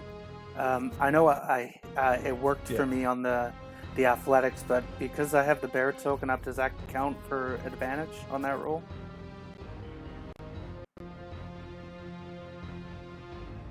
Not on attack rolls. Gives you attack advantage on strength based ability rolls, but not attack rolls. Oh, okay. So as if somebody was coming after me, because checks and because it's checks and saving throws. So if something was coming my way, but not if me doing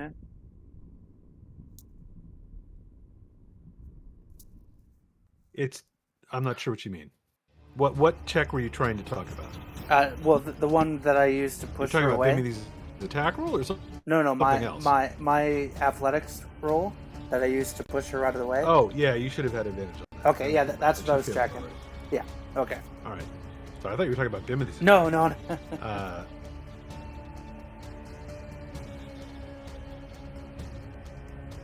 Alrighty then. Let's see.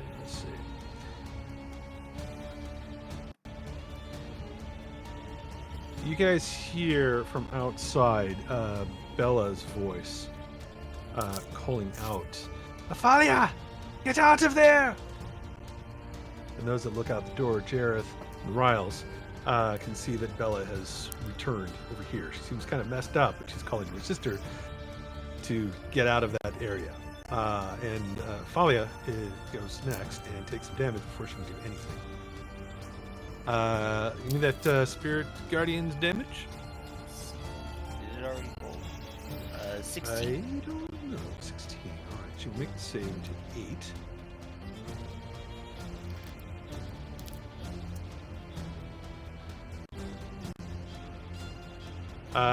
And let's see. She's like, she calls back out, Bella, the child is here! The child is there! She points kind of like towards the door, like behind Jareth. She tries to move away from Jareth and Gretchen and out of this crazy Spirit Guardian shit. But before she does that, she sprays magic missiles around, throws a couple at Gretchen and then one at Jareth. 2 at Gretchen for 8 points, and then 1 at Jareth for 5 points. She doesn't know what this totem bearer thing is and doesn't realize it doesn't require concentration, so she's just hitting anybody that's casting spells. Gretchen will have to make a couple of checks. Yep. And then we'll see what she does.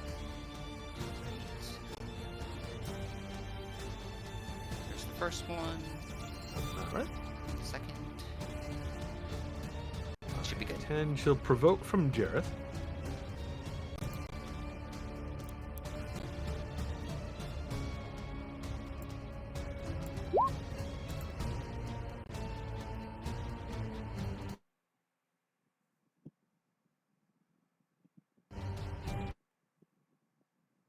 Or if you're talking, we can't hear you.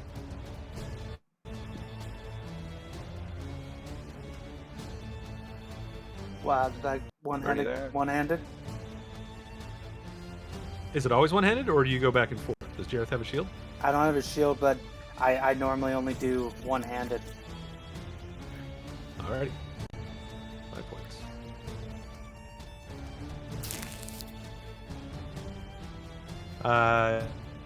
She continues moving. It's 5, 10 to go there. 15. She'll provoke from Riles 2. 20, 25, 30. She backs away. Sure. Riles pulls out his toothpick, the sword. Yeah. Doesn't even come close. Righty then. She is backed away. Donovich is up and doing nothing. Gatha's not here. Riles is up. Riles is going to. I guess I'm gonna try Dissonant Whispers on her again. All right.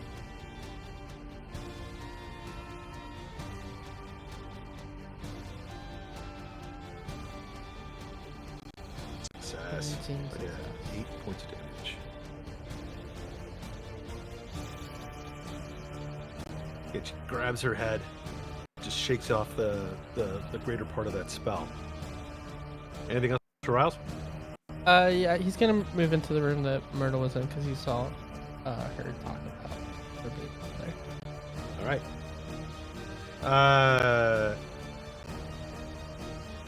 Esmeralda is downstairs. You guys don't know what she's doing.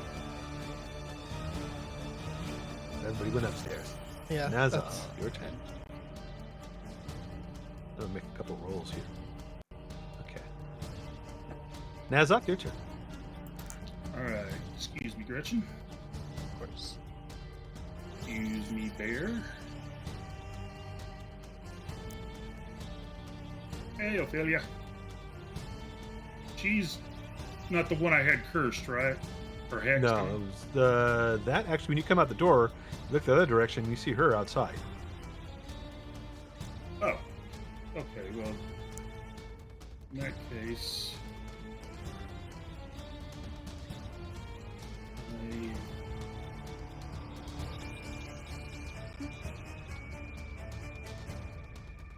Take her out.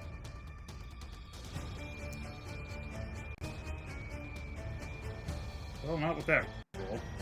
Or that roll. Dodges both blasts. Sun got in my eye. What's that? Son, I mean, this guy did like some of Doro's blood splatter in your eyes. Sun, the non-existent sun. Hush. Quiet, you. Sorry. The night sun. The moon. The moon got in my eye. Dark Sun? We're playing Dark Sun now? All right, Jareth is up. I'm going to move up to. No. How far away is she? Oh, okay. Yeah, I'm gonna move up to her and bonus action Shillelagh. All right, that hits. 8 points of damage. You smack her. Starting to show a little bit of harm here. And staggers under that blow. She'll go down. That's it for me. Anything else, Jareth? Nope. All right.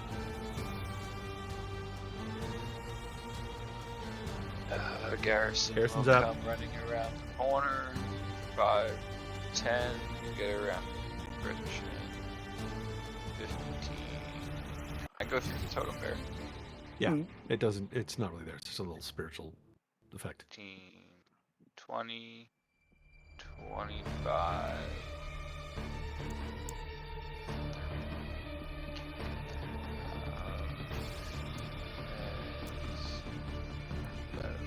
Cantrip, so I will dash over to there.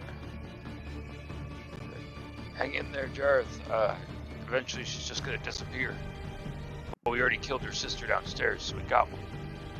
Yeah, that's his. Isn't her sister outside? All right.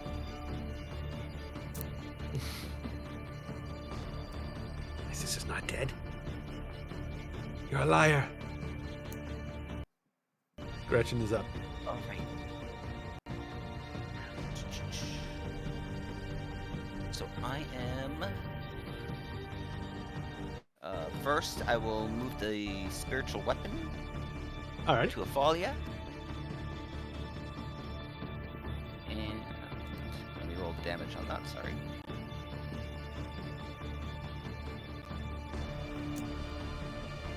Eighteen hits, 10 points of damage. I will go ahead and move to here. Or wait, let's do here.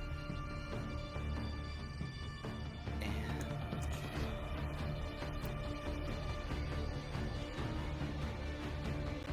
I'll do a level 1 guiding bolt. Alrighty.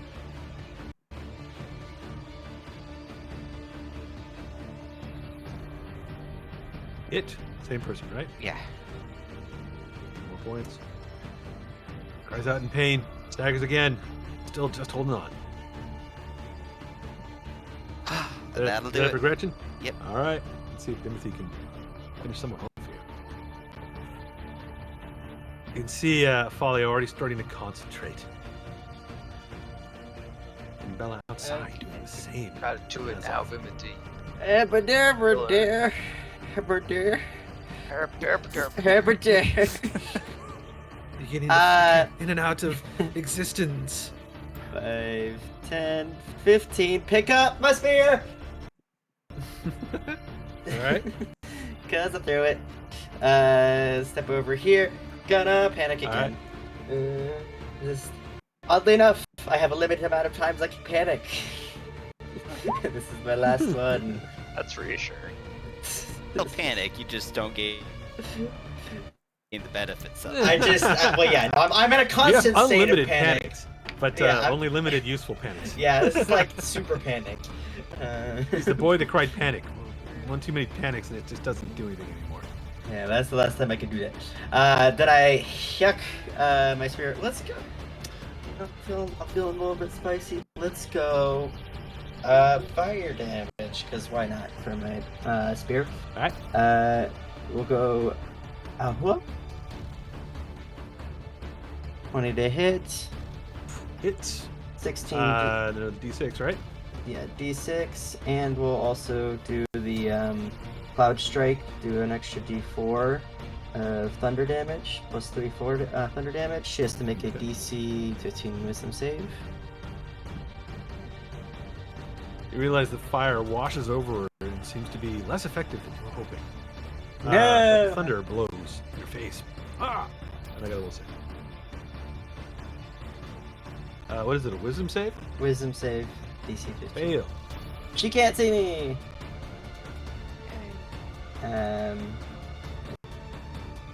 Second attack, 9 damage.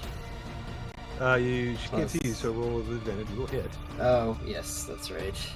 But she'll immediately see me again because of, I did it out of order, but that's fine. 25, which doesn't matter. Plus an extra D6. Plus 5. Alright, so 14. 7 points. Moment of truth. She falls. Yeah. Even though this damage is halved because she's resistant to fire, still managed to hit her enough, and she burns and falls to the ground, screaming.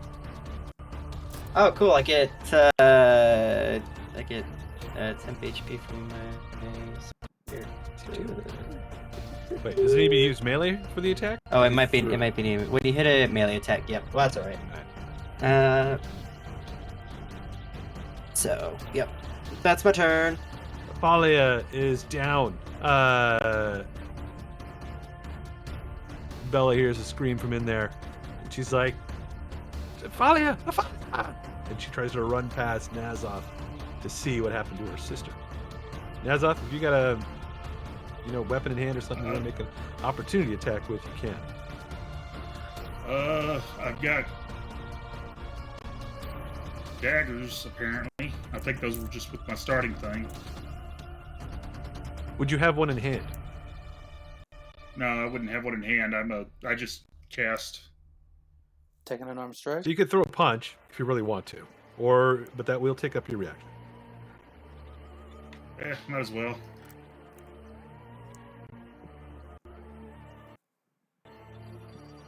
All right. Yeah, you swing well. It does not hit anything but air.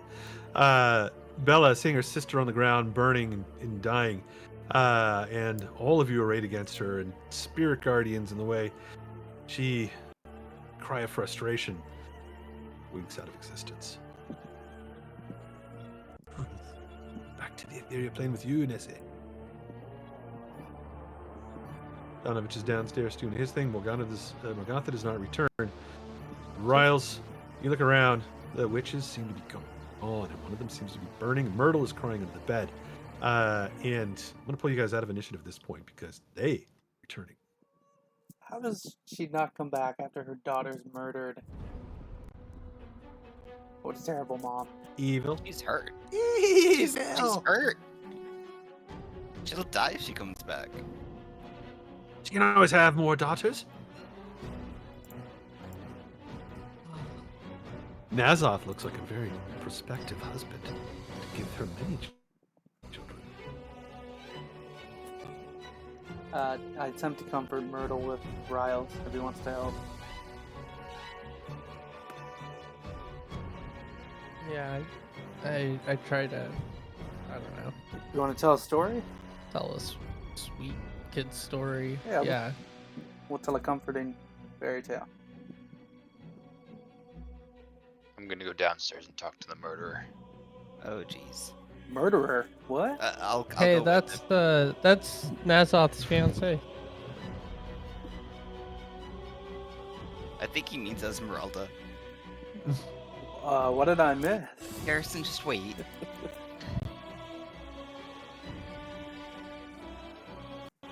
What did you miss?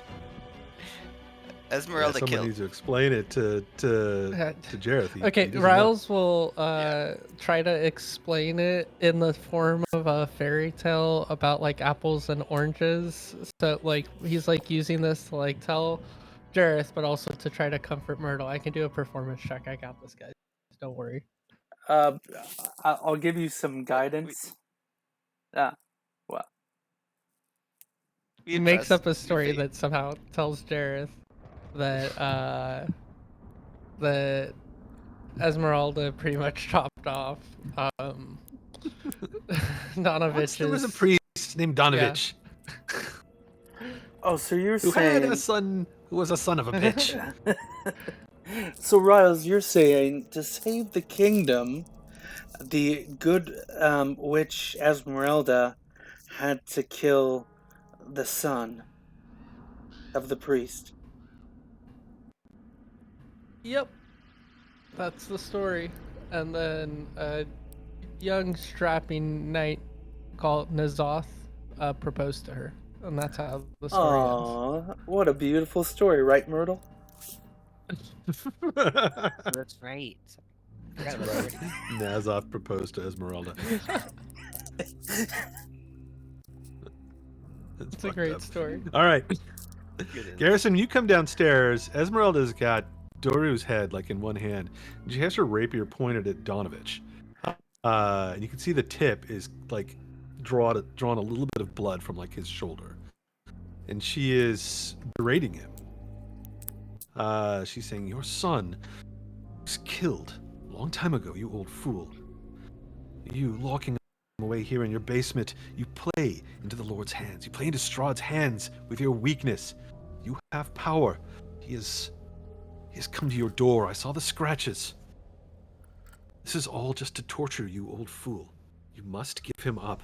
You must be strong. And Donovich is just like, I'm not. My son, I just wanted him to live. I thought that he could be cured. And Esmeralda just says, I have cured him. And now you must mourn his death, for real this time. And he must be buried. His body burned, his head buried separately. She looks up at Garrison as Garrison comes down the steps. Listen, you. I've been explained to that maybe your actions were correct, but what I'm saying is that wasn't yours to do. Okay, this man trusted us, let us into his home, into his temple. I told him I was going to help his son, and you ripped his head off in front of him. And now you're stabbing him. I've stood up for you. I've asked you to join us. I've been everything but friendly and encouraging to you. And this is how you're going to treat priests? A priest that has lost their way? Yes. A priest that has fallen to despair? Yes. You're He stabbing is a useless the man. She looks down and sees that her sword is kind of like drawn blood. And she kind of pulls it away, and you realize that maybe she didn't even realize that she was kind of doing that. Yeah, you need to check yourself. It's crazy. Absolutely crazy. Like, come on. Is this why the others are not accepting you? Do you just fly off the handle to a point where it's irreparable? I am here on a mission. One mission only. To destroy the lord of this land, the one that keeps everyone enslaved.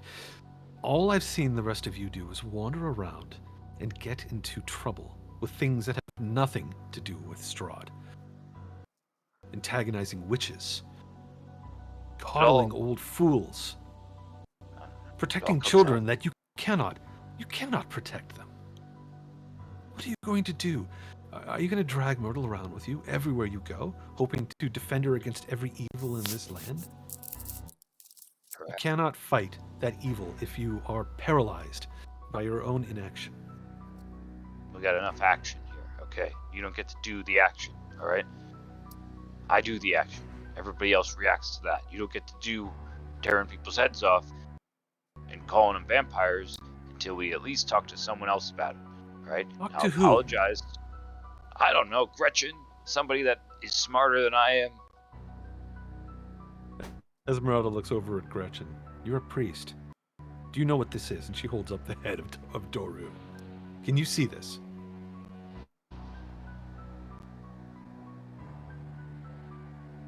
Gretchen, is Gretchen there? So sorry, I've been talking to a dead mic. No, a dead Doru. Oh, Mike's yes. not here. There's no mics here. There's no mics here. I agree. It was the only course of action. We just maybe not in front of his father. He must see the truth. Everyone here must see it. They're all blinded, either by fear or by the Lord above, with his games. You do realize that all of these things that are happening here, they are just his games to entertain him, to keep him satiated in some way.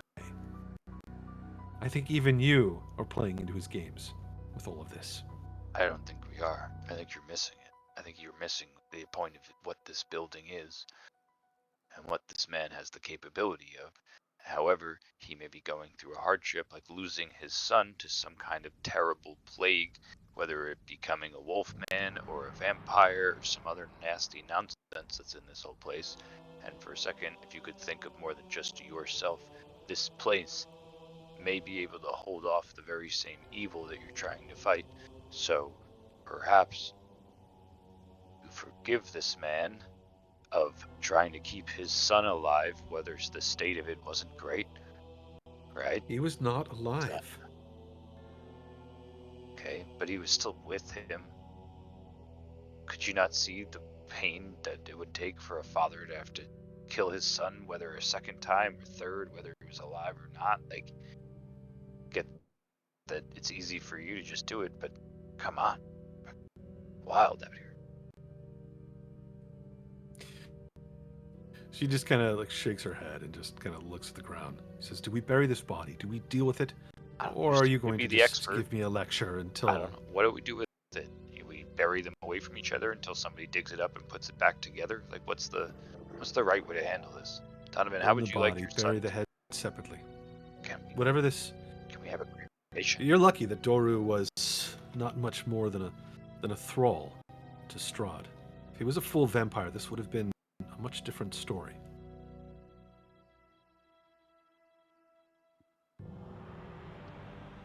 Yeah. How many times have you fought vampires? Enough. And every time, it has been life or death. Struggle, there is no compromise. They seek nothing but blood and death. And yet they seem to not be able to penetrate these walls. At least he can, just like he couldn't the other church. We need to build these places up as places of safety and welcoming, not places of that. We can do that anywhere but here. This whole world is full of all that. Not these places. You say that he could not penetrate this place, but he did. His servant was here. She holds up the head kind of towards you again. Here, in these walls. The only thing in this church that could have kept anything away was perhaps permission. And how did Strahd get permission to come in here? Did he need it? No. He sent this poor man's son back, knowing that he would take him within the walls. If there is any sort of energy from the gods here, that didn't stop this. You can see that, can't you? There's no other way out of this chamber. Only through the church. Gotta be a way. Well, what's done is done. That's fine. I agree, but what do we do? Cremate the body? Donovan, how would you wish your son to be laid to rest? He's just like a wreck on the floor, and he's like, I don't know. Alright, well, you gotta know, because if you don't make a choice, she's gonna tell us something, and then that's gonna be his fate, so. He looks up, like his face is all like bloated, tears, stained, and he's got like dirt on him because he's just been on the ground. And the basement here is it's very rough. It's like an earthen floor in here, and it smells like death. He just says, maybe she's right. Maybe she's right. Maybe I've just been an old fool. Please, take care of it. Whatever you do. And he seems to be asking Garrison and Gretchen more than like Esmeralda. It's like he doesn't want to look at her. And What are your Esmeralda wishes slowly for holds your out her hand with the head, kind of holding the hair towards Garrison. And leave it in get your it. hands. Listen, you might know the best way, but can we cremate the body? Does burying it, is that the only way? Like, wouldn't at least one get rid of the possibility of the two becoming back to each other? Burning the body, burying the head separately, that is the best way.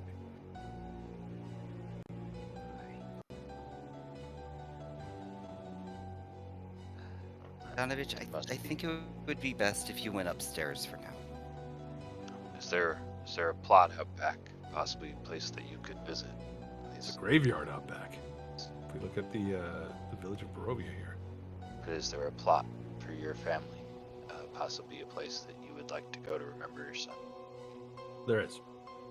He just nods kind of slowly.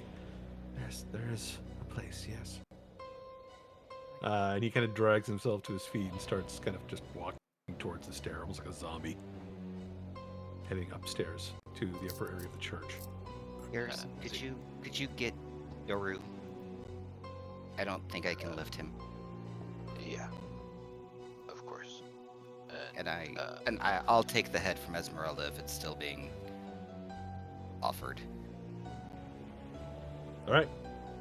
Esmeralda hands it to you, and then she marches up the stairs and kind of plants herself on the front steps of the church. Kind of takes a seat off to the side, letting the rest of you handle this. Riles and Jareth, you're comforting Myrtle. Myrtle seems to be all right for the moment. Meanwhile, over in the chapel, the body of Ophelia Wormwiggle still smolders right next to right amidst the broken pews and right next to like the shrine over here, or what would you call this thing? Losing my words. I can't think of it either. I can't think of either. Altar. That's it. Jeez. My word. Right next to the altar, right amidst the burning, the broken pews. You guys do anything about that body? Just leave there. Bimothy like pokes it a couple times with his spear, like make sure it's actually dead. The skin seems to be burning off, and what you see beneath the skin is this blackened, scaly, like almost like lizard-like flesh below it. And you can see like through her hair that is kind of burned off, that there's horns kind of sticking out from her head. It seems as if her body is transformed into a more hag-like creature. It doesn't seem human. Oh. Does she have anything interesting on her? No. No? Cool. Bimothy's gonna kind of like try and like I don't know. He doesn't want to touch it, but he's just kind of like, I don't know, get something to kind of push, like a piece of wood or something, just to kind of like try to push her body outside of the church. You're just like shooing her out the door. Yeah, he's with kind a of just shovel. like, yeah, like something. Yeah, he doesn't want to touch it because it looks very gross and scary, but he's like it doesn't feel right being in here, so he's just kind of like, I don't know, he's trying to kick it or like push it outside. Roll it along the floor until like it's outside the building. Sweep it out. Sweep it out, right. yeah. You roll it out into the front here, like out the door. Esmeralda looks over as you do so. Let's roll an Arcana check for her. Now that she's getting a better look at Athalia, you see her eyes kind of widen a little bit. She says, "Night hag. That's what they were. Night what? Night hag? Night hags, fiendish creatures, not from our world. Said that they can plague your dreams." Oh, that's Nightmares. not terrifying at all. Is this the only one that you managed to kill? Yeah, I think so. I think the other two ran off the mom and one of the other sisters. Unfortunately, they like to disappear, and I think I managed to get this one right before she was going to do that. There were 3 of them? Yeah, they were from the the old bone grinder, that place that, Yes. you probably shouldn't have gone. That's what you were fighting there. These things. Yes, yeah, they were there, and I guess they followed us all the way over here, so, fun. Well, there might be a silver lining to this. If there were 3, then they were likely a coven, and if you've killed one, then the coven is broken. You'll have less power now. That's good. I guess. I mean, they're probably gonna still. I mean, I would imagine they're probably really pissed now that we killed one of them. So I would be surprised if they'd still try and kill us later on down the road. So this is gonna be really fun. That they will return. Yeah. These creatures have long memories and long lives. I don't like that.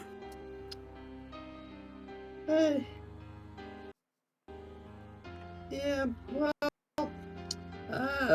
I guess we'll cross that bridge when we get to it. Yay!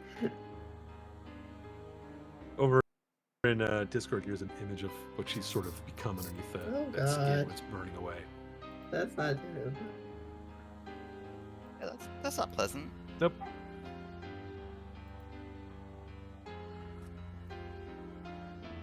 Where do you end up taking Athalia, like, ultimately? Kick her on the steps. Drag her into the middle of the street. I mean, yeah, that's kind of as far as Timothy was thinking. He didn't really know where else to put her, but he wanted her out of the building, so he's just gonna kind of leave her there for now, and maybe ask Esmeralda or Gretchen if they have any ideas as to what to do with her body. Like, is there any concern of her coming back to life or something like that? I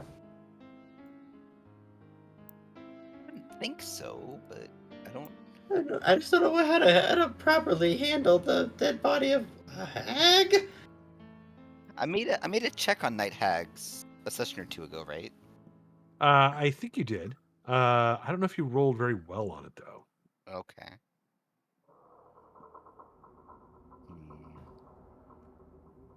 Since Myrtle is doing better, can Riles go out and do a check? Sure. Okay. Arcana. Ooh, 20.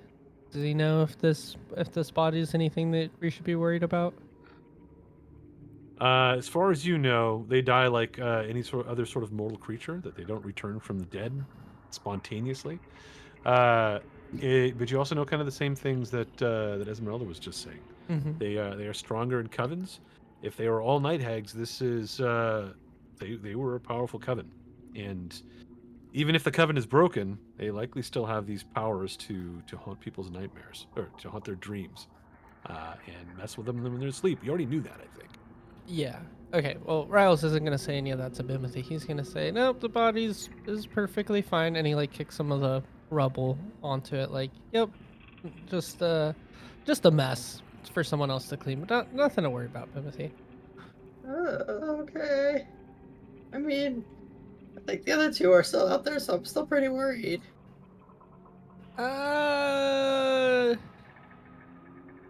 Yeah, it'll be fine. They're not gonna wait, haunt our it's nothing to worry nightmares. I'm gonna make an insight check on that. That's ahead. fair. 15. Okay, should I do a deception? Just... Yeah. Sure. All right. You beat me by one. It's like the Curb Your Enthusiasm, like Larry did when he like gets really close up and does the check, and they're like, okay, okay. Okay, if you say so. Timothy will walk back inside. Just kind of try and get out of view of the heck. Alrighty. Just leaving it there. Does Garrison and Gretchen do they go and they bury this body, and burn the body? Daru bury the head, put in a mausoleum or something like that. Yeah. Yeah. We'll put it at a place that he could go back to and be able to visit, and then he could maybe get a gravestone for or something. There is a there's a like a small mausoleum, or I forget what you call it, like A crypt. a crypt. There's multiple crypts in the back of the church, and there is one for Donovich's family. Gretchen push open it, and I shoot it like a basketball 3-pointer. Respect and dignity. Garrison, respect and dignity. Can't believe you just killed this guy's son right in front of him. Here, Gretchen, hold that basket over here. Nice, That sick was me. 3-pointer, man. Yeah. He goes Kareem, and he does a good thing that's got good vaulted ceilings. Run up and slam dunk it. Oh, bam! Oh, Doro is buried in the backyard, basically. Put him back here. Donovich is a little bit broken here, and he does his best to say some prayers to Lathander, and he does seem to know some. He blesses the crypt with a spell, which you actually recognize as a spell, not just like made up spell, and ends up kind of just almost collapsed in front of this crypt in the back of the church. Night is passing. It's very late, and way up on the hill above you, the Castle Ravenloft still looms overhead. Well, guys, that was another successful adventure. That was an adventure. Yeah, What is it that we're doing here? This is insane. I have no idea. Well, That was sarcasm, I regret to Timothy. I'm tell so you. lost. I regret to tell you guys, it's very late at night, and we came here to drop off a child, and then we found this church, and this church had a problem with this kid, but we didn't want to go to sleep because the hags were going to attack us in our nightmares, and we felt pretty guilty about doing that with people around. So we were hoping to make it back to the Vistani camp before we went to sleep. But I'll tell you, I'm freaking exhausted. I might just fight the hags in my sleep and die. I don't know. No. What? No, we gotta go. No. Yeah, let's long rest here. And if the hags come, then we'll fuck them up. Wilry, I have one Ring spell warriors, left. Yeah. All right, nice. Let's get them. I'm gonna sleep right here. Oh, okay, wait. Actually, I have one spell left, and it's Tiny Hut. So we can use that, right? And not have to worry about them? Sweet. The hags can be in our tiny hut. That'll be great. Well, I think we we'll figured fight out each last other. time that it's only if they're they- in there first. Yeah. They're in our minds, man. Not We'll serious. just keep They're- lights they're on. in our There'll be dreams. no shadows. It'll be fine. Okay. I don't think that's how it works. My dreams already suck. I'm just saying. Let's just go back to the Vistani camp. That's not... Nah, You want to walk there in the dark? Go ahead, Timothy. No. we walked here in the dark. It wasn't I'm that very tired. I don't know if I could. I don't know if I could handle. We being should rest here. another All right, fight group again. vote. We either sleep here with no protection from Madame Eva, or we hike back, risk our chances, and get protection. We did kill a sister. We might have weakened them for a bit, so we could take our chances. They might be licking their wounds. I just remembered something. Should we check on the other kid? Nah, fuck that kid. Freak. I'm sure he's fine. He's got rations. His parents were there. That's kind of But messed they, up. were We they get him in the coming for morning. this kid? Like maybe there's a chance that they're going after the other kid too, and they're going back and grabbing him. Nah, look at this one. This one looks totally the problem. Garrison, we need to go check on Freak. He's fine. We dropped off. He's got food. What, are you gonna bring him here for us to get haunted and then him possibly die? Doesn't that sound like a bad use of the child? Yeah, I feel like we're more bad use of a child. We're more marked. That's We're doomed. But I guess staying here, I guess it does make sense. We should probably fix this door If we first. fight it out, we fucked them up pretty good.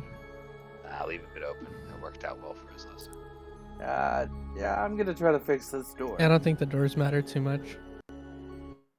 Is that door broken? I thought it was just the. I thought we broke it when we Trap tried to get door. in. No, the front door.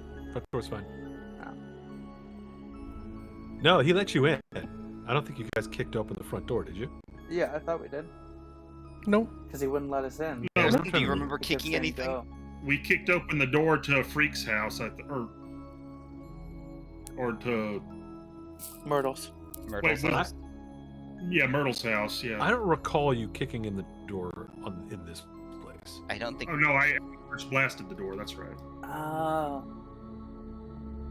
To Myrtle's dad's house. I believe he let us in, if I recall, but who knows? There's so many doors. Who knows? It's fine. Has he come back in? But- Donovich? No, he's still outside. This is but this is only maybe about 10-15 minutes later as you guys are deciding what you're gonna do. Donovich isn't Myrtle's dad though, right? He's a different guy. Yeah. No. Donovich is the local priest of the village of Barovia, which is where you are. His son was Doru, the vampire. But he's kind of like a broken man at the moment. Can I want to go talk to him and ask him, explain the bones of St. Andrew and ask if they have something similar here. You tell him about what's going on at the other church in Vallaki, and when you mention the bones of St. Andrew, he knows about it. He knows that that church has always been considered sort of like a holy place in the valley. But there are no saints' remains buried here in the chapel in Barovia.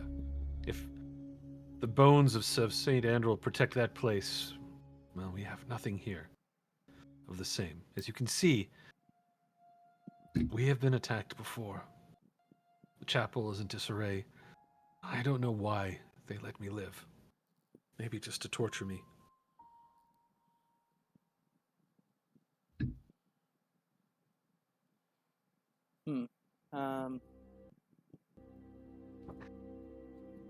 I guess it'd be too much for us to try to do that for Doru. Make his bones powerful and protective. Doru's not a Only, saint. I know, but I'm Only a just saying it'd be saint's too much for remains us. have such power. In the I hope morning, you didn't say that. In the morning, if we return, I can do a spell that takes an hour long, but I can stop it from being reincarnated for anything less than a wish. It's part of ceremony. Well, I think we definitely need a long rest. Well, we gotta make it that far. Can we do it You here? guys leaving the village? That's the question. That's what we've been talking about. I'd rather stay here, just I would protect stay here. Myrtle for the night. Cool. Let's stay here because I feel like we can get attacked here, and that's more fun.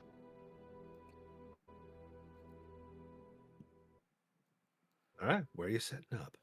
Right where I am. I'm gonna get one of the pews that seems somewhat stable, and if there isn't a stable one, I'm picking one that's slanted and putting my head on the high side and my feet on the low side. There's a couple here. Like you could probably, here, there, whatnot. One of these right there. You can find one that you can throw a blanket or something over. There's actually a couple rooms this way. Now that you've been here for a little bit, you can look into the other rooms. There's a second bedroom. You believe that's for Donovich, and a little bit of a sort of a study or it would have a different name here in this place. It would be what would they call it? Well, it's his little office where he keeps like robes and maybe used to do accounting for the chapel or whatnot. Doesn't seem like it's well used. There is like the wooden holy symbol above like the table here. There's the symbol of the sunburst symbol of Lathander. There's an iron rod on the wall in that room that seems to indicate there was maybe a tapestry there at one point, but it's gone. And then there's a cabinet that's got like robes and stuff in, like extra robes for him. It's very simple in here. The rest of the rooms are very simple. They just have like a little small lamp, a table, and a mattress that's kind of stuffed with straw. Myrtle's in one. You assume that Donovich will be in the other. I think you guys, most of you have at least, I don't know, bedroll or something like that. Vestry. Everybody That's it. choose the place where you're sleeping. And are you guys setting a watch of any kind? Well, if we're doing are we doing the tiny hut? I don't think there's a No. point in doing the tiny hut. I'm sleeping against the door. I'm honestly teasing. I don't know the answer to that. I just felt like they invaded our dreams, so it didn't matter where we slept. Nadzoth is taking Donovich's room. Yeah. It looks Well- like it. I mean, you said pick where to sleep. So. Yeah, pick where to sleep. If you want to go in there, you can. I mean, Gretchen walks by and says, "Are you sleeping in Donovich's room?" As you're like lying in bed. Do you get up, Nazoth, or do you even care? I mean, I wouldn't care. No. Yeah, exactly. Gretchen just shakes Nazoth her like head. starts to get up and then just shrugs and like is wrecked down. Donovich can sleep in the vestry. Riles and Jareth are in Myrtle's room. Is there there's this desk in here? Yeah. Is there room for Bimothy to curl up underneath the desk? Your butt's sticking out. So there's works. That works for him. If he can't see the problem, it doesn't exist. Alrighty. Where's Riles going? Just like on the floor right there? I don't know. Why are we all in different rooms? That seems like a bad idea. I'll just be wherever the most people are. Esmeralda comes into the main room where Garrison is, and she takes a seat over here. She figures if there is any place in here that has any sort of power, maybe it's the chapel. Yeah, okay. Rouse will sleep behind the altar. After Garrison says that, or Riles says that, Bimothy will come over here and find a pew to sleep underneath.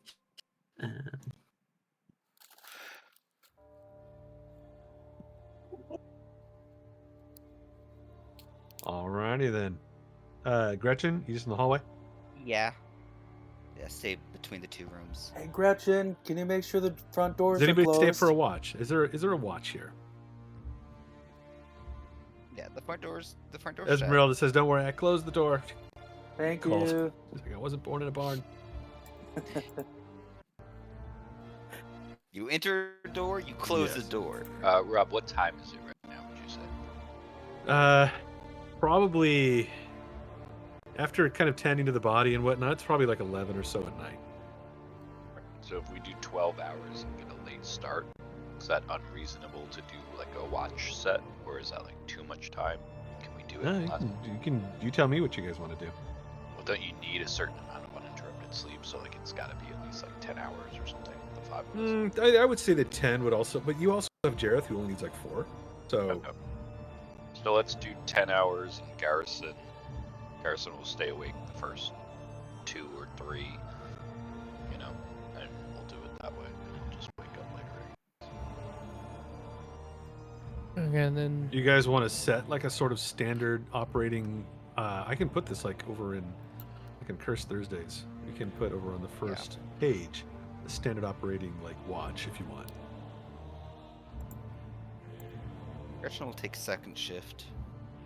Okay, we'll say that this is a 3-hour shift. We're gonna just say this is a 9-hour rest period. We'll break them up into 3 hours, 3-hour stretches. First 3 hour, 3 hours is Garrison. Yeah, me and Esmeralda will take the first shift as we aggressively look at each other angrily. You're dumb. No, you're dumb. No, you're dumb. No, you're dumb. All right, Garrison and Esmeralda.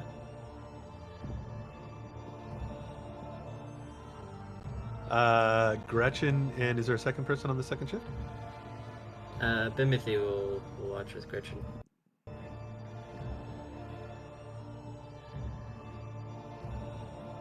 1 second.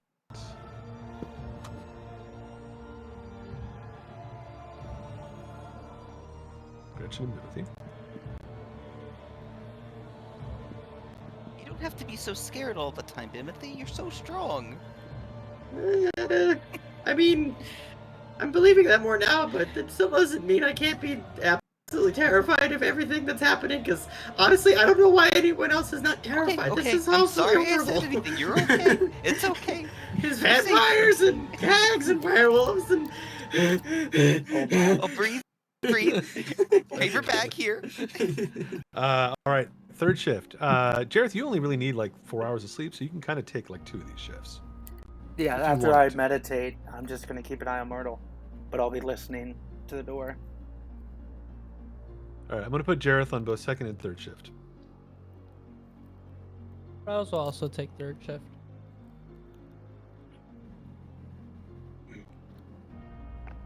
Up early, working on a 60-minute skit. Yeah, exactly. Got in a tight 5. Yeah, I gotta get. Yeah, I gotta get my type 5. Jareth and Riles on third shift. Nazoth just sleeps the whole way through. One person in the That's group that perfect only really needs a sense. 2-hour short nap to be ready to go, and he just gets his beauty sleep. He's so old, though. Exactly. He's so cranky if we don't at least get him 10 hours uninterrupted. Complains about his joints when he's up early. You know? For your information, I'm 36. Dark magic is very corrupting. Your Wait, beard's are 210. you 36? There's no way. That AI generation makes it look. Roll a deception 300, check. 300. Yeah, Or you're if it's the 36 truth, in a roll bar a with one persuasion light. check. Deception or persuasion? What will it I be? feel like that's kind of the joke. That'd be the. I mean, he is a warlock who deals in dark magic. That's perception, you idiot.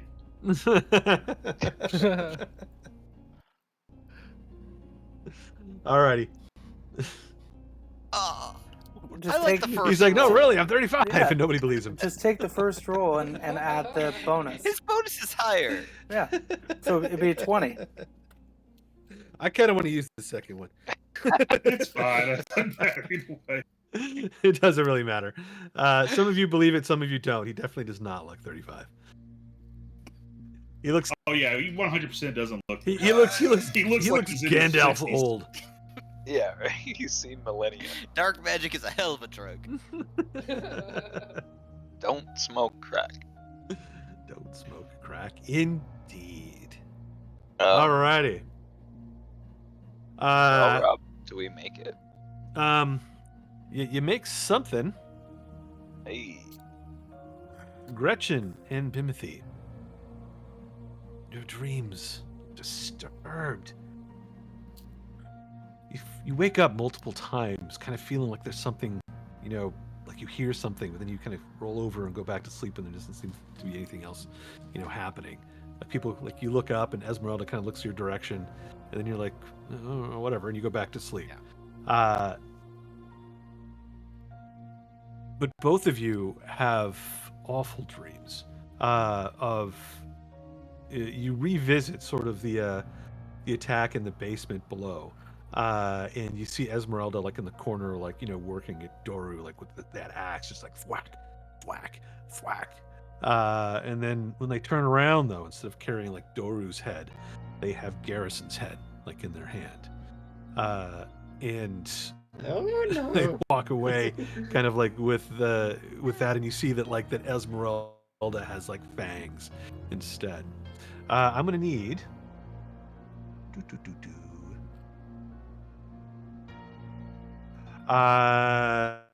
Garrison and Esmeralda are gonna roll perception checks.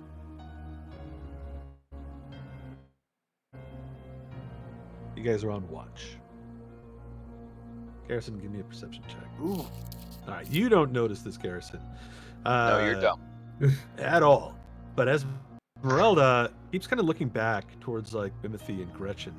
She sees them like twitching in their sleep and like kind of obviously disturbed. And she gets up at one point and she looks to you, Garrison. She's like, "There's something wrong."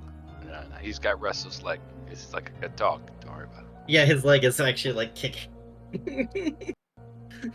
He moves over towards Bimothy, who is obviously distressed and just like panicking in his sleep. Sleep panic. Sleep panic. And she casts a spell. And reaches down to touch Bimothy. And Bimothy, those dreams go away. However, for Gretchen, they persist. And Esmeralda kind of like holds watch over Bimothy for a while. Gretchen, your situation is not so nice. Of course it's not. Your rest is disturbed quite often, and you take 9 points of damage, but this also reduces your hit point maximum by the same amount. Okay, let me change that.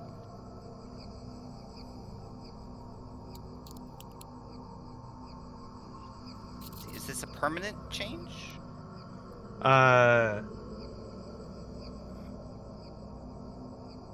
It is permanent for now. Alright. It can be removed. You actually, I think, you will learn about this in a little bit. And 9 damage in addition to that. It's the same thing. It just reduces your max by that amount, which should just lower your hit points as well. Okay.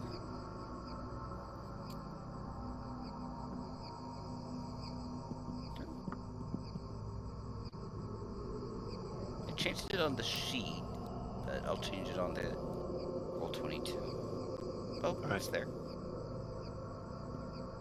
Garrison, you are startled by Gretchen sort of like screaming and waking up right near the end of your shift. You look over, Esmeralda is kind of crouched next to Bimothy. And Bimothy, like almost everybody in the place will probably hear this. Unless your characters are really sound sleepers. You'll hear Gretchen kind of scream in terror. And when you head over there, Garrison, Gretchen, you're awake, and you just feel like you're afraid. You're too terrified, and like your nerves are jittery. You don't think you can go back to sleep. And this dream, again, it was vicious. The last thing you saw was Garrison's head, in Esmeralda's hands. So I'm assuming I don't get the benefits of a long rest. You do not. I've You're used right there, all of my Gretch. spells. I have. But you're sweating. Oh, There's like a pool on the floor here. just terrible things. And Gretchen won't talk about it. All right. Well, since you're up, you're on watch. But if you need something, let me know. I've got some of Ryle's rations. I took him when he wasn't looking. We can eat them together. Maybe later, Garrison. Thank you. Okay. Well, you let me know. Yeah.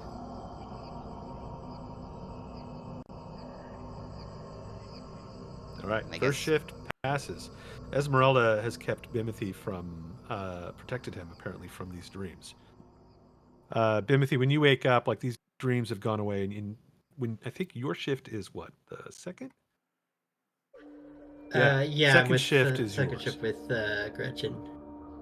You're woken up by Esmeralda, and she says, "Second shift, you're up. Oh, You okay. all right?" I feel great, actually. Weird. Just like it's the first time in a long time I've actually like slept really well and didn't have any really bad dreams or anything. That's crazy. I don't Certain know. that we're Well, all going to make it through this night. At least sleeping as well as you did. Gretchen, not sure if you heard it, but you woke up in the middle of the night. I was sound asleep. I didn't hear anything. Oh, I feel amazing. Oh, all right. Well, you have a good rest of your night. Get some sleep. Hopefully it's great. She nods at you and heads back over to the seat. The next person in the shift is Gretchen, Bimothy, and Jareth. Somebody go wake up Jareth? Well, Yeah. Jareth is awake at this point. He's just been kind of like, Jareth, you were awake also like when this happened, because elves don't really sleep. They do No. that Meditate.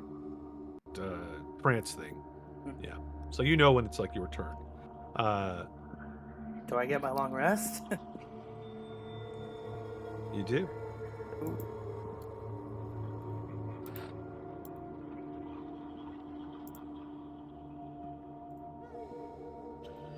I'll check in on Myrtle, and then Let me check something real quick.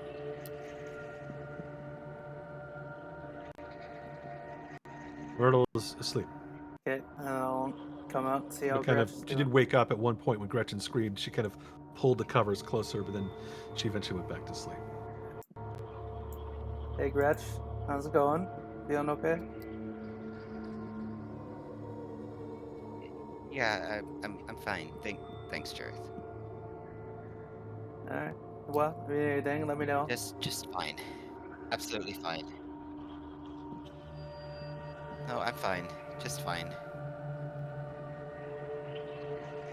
Right. All right. People go to Did I sleep. mention I'm fine? Fine. Just fine. I'm also fine. Maybe they'll like peek around the corner. All right. Yeah. On the second shift, Esmeralda's asleep. Harrison's asleep. Riles asleep. Nazoth is asleep. Let's get a perception check from Gretchen and Bimothy.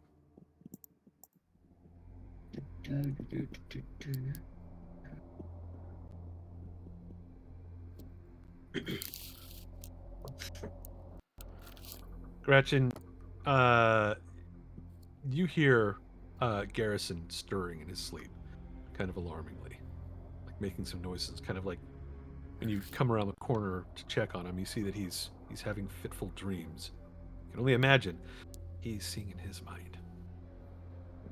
He's holding a piece of wood cracked off of the pew, and he's playing it like a lute. Garrison, in your dreams, you wake up to the sound of music playing, to a lute playing. You look down and you realize that you're playing it with your 6-fingered hands. And then you look up, and you see yourself lying on the ground, your hands removed, and you remember this scene. This is when you and your people were attacked, and when you were left for dead, and you're bleeding out of the ground, kind of like looking down at yourself, and it's like you're looking down, which you can only assume to be from the point of view of Adrian Silverstrings. It's like you've become him. Lovely hands. Lovely hands you have. Is it a bad feeling? Or Oh is it yeah, like- you feel like, well, you kind of feel good about this, but then you realize that you're looking down at yourself, kind of bleeding out, your hands removed. It's almost like you've become the guy that you hated the most. I think that would like snap him awake, and maybe he would even like throw the piece of wood out of his hands, like he was like throwing the loot off of himself, you know, as he Try to wake up, but his dream persists. Garrison throws that piece of wood. He kind of shifts in his sleep, and the wood goes flying across the room. But he does not wake up, Gretchen. Can I attempt to wake him up? Yeah. So I go over and I just shake him. Garrison, wake up. I already did my shift. Leave me alone. This is about your dreams. Wake up, Garrison. And you're trying to wake him up. Esmeralda's pretty close by, and Bimothy is as well. Riles, give me a perception check. Riles is asleep, but still? Yeah. Okay. Yeah, Riles, That's better than you my wake up passive. to this too, and you can hear like Gretchen shaking Garrison, and Garrison is saying he wants to go to sleep. I'll roll for Esmeralda too, but there's like she was a 1, she's still asleep. Be No, quiet, she I'm wakes up trying too. to sleep. Gretchen, you look over at Esmeralda, and she's just kind of watching Garrison. Kind of looks at you. You've managed to wake Garrison up, but Esmeralda says if he just goes back to sleep, it's going to happen again.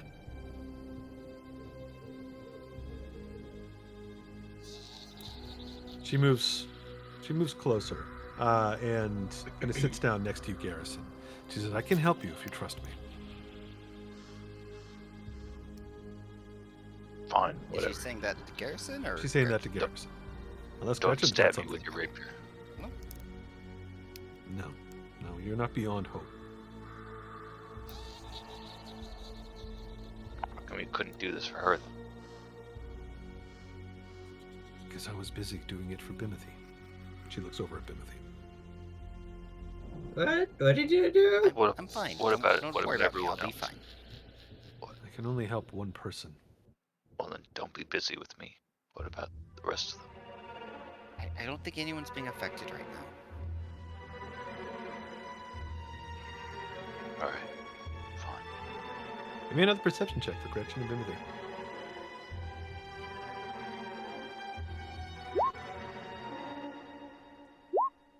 When you say you don't think anybody else is being affected, you hear a muffled "Whoa," and it sounds like an old man who might be 35 in real years, who's not having a good night.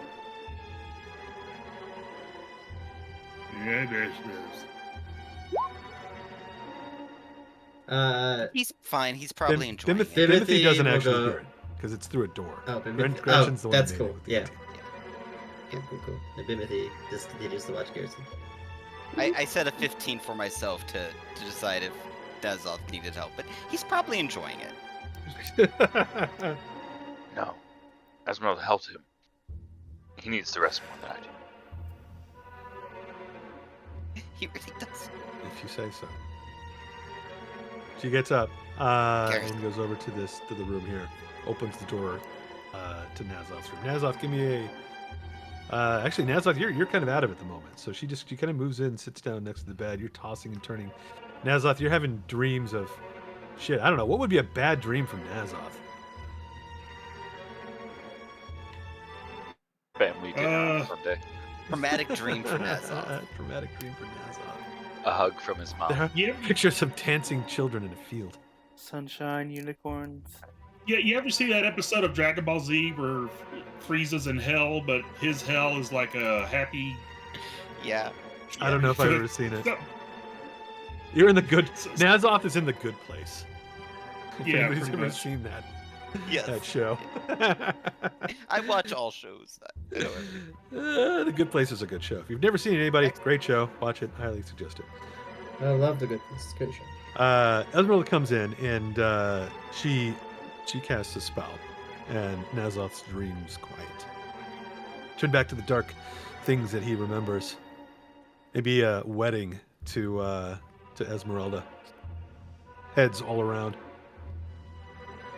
Staff Maybe of a power red in his wedding. hand. Oh man, there's a whole bunch of naughty things I could say about that. Your staff of power is so big. That's Nazoth's bad dreams. Nazoth survives the next round of sleep, but Garrison keeps tossing and turning. Gretchen, do you keep waking him up? No, but I'll stay nearby. Alrighty. Garrison, oof, 10 points of damage. Ah! And eventually you wake up as these dreams just wreck your mind. And you have your dreams kind of follow you as Adrian, kind of like torturing other people. Like he leaves your body behind, and then you sort of become him for a while, traveling around, meeting other folk on the roads, and sort of convincing them to, spend a night around the fire with me and my friends. Have something to drink, and then putting them to sleep with magic and potions, hacking their hands off and leaving them crippled as he laughs and walks away in the night.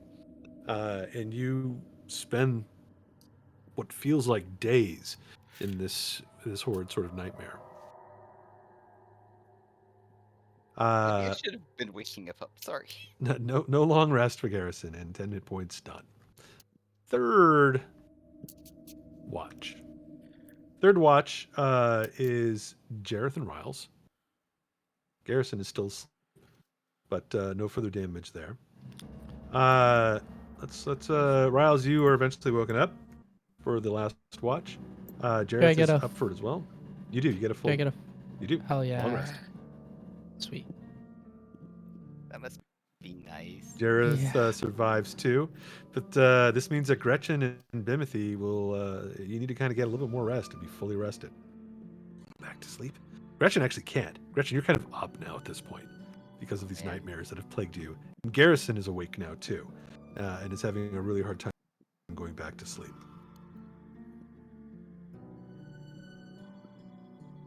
It's fine. We're fine. Does Bimothy go back to sleep to get their full rest? He attempts to. Alrighty. Nazoth has had now a full night of rest. You're up early, Nazoth. You don't even need to go. You've been sleeping for 6-7 hours. Nazoth, you can take a long rest. Esmeralda did not really sleep on that second stretch. She slept for the first. Actually, no, she hasn't really slept at all.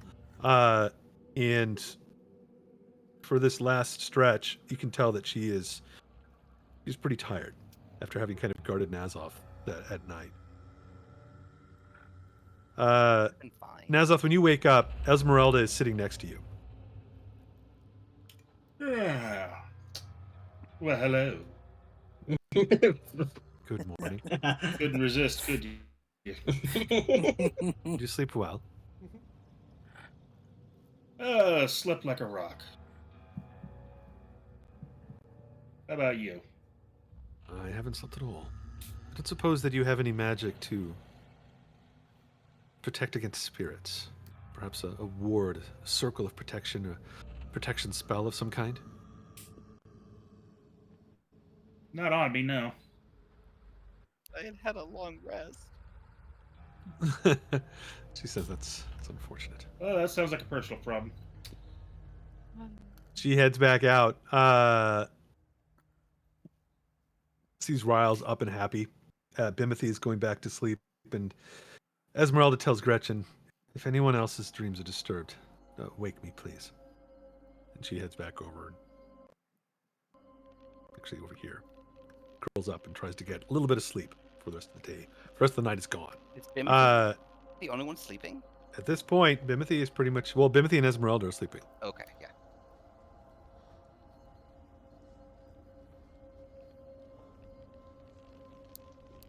And Myrtle, too. No, Myrtle.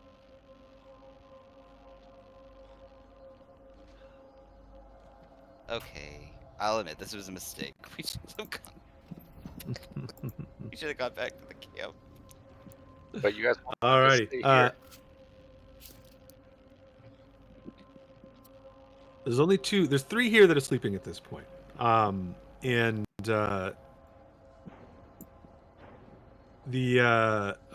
seems as if Myrtle's been left alone.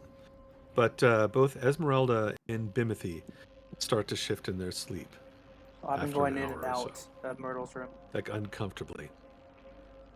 Does the Myrtle seems to be all right. Yeah, I just keep going in and out. to does check. whatever Esmeralda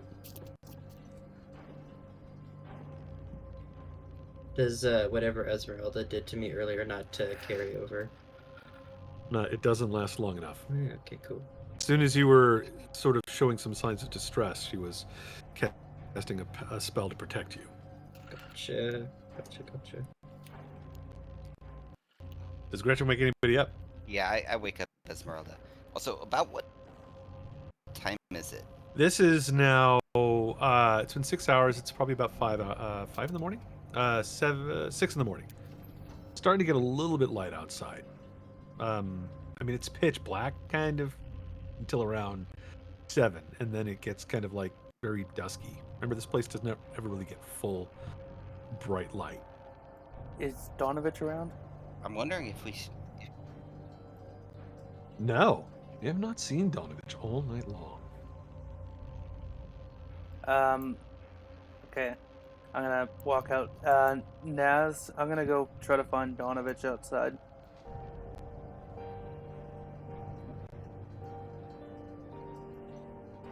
I'll just go back to the crypt and see if he's there. You find him sleeping at the base of the crypt where his son Doru was laid to rest. Sleeping passed out cold. Can I attempt to carry him in to the warm without waking him up? Without waking him up, probably unlikely. What's Jared's strength, by the way? This guy's kind of a little -1. bit portly. -1 strength, yeah. Okay. Well, he's been sleeping most of the night. Yeah, I mean, picking him up. What's that? I shake him. Just You can drag it. him, but I think fireman carry with a negative? Probably not. yeah. I'm just gonna nudge him a little bit. See if he wakes. You could wild shape into something big and strong and carry him. Yeah, If you nudge him a little bit, eventually he starts to come to. What? I've been out here all night. Yes.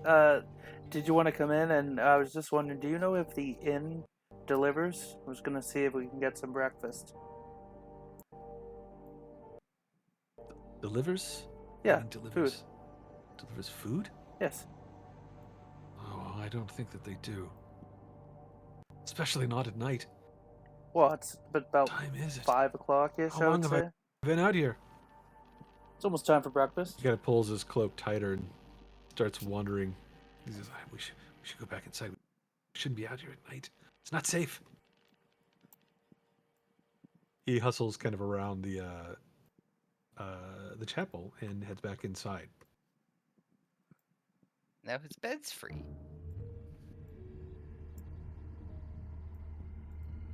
So, if I go there for breakfast, will they do to go?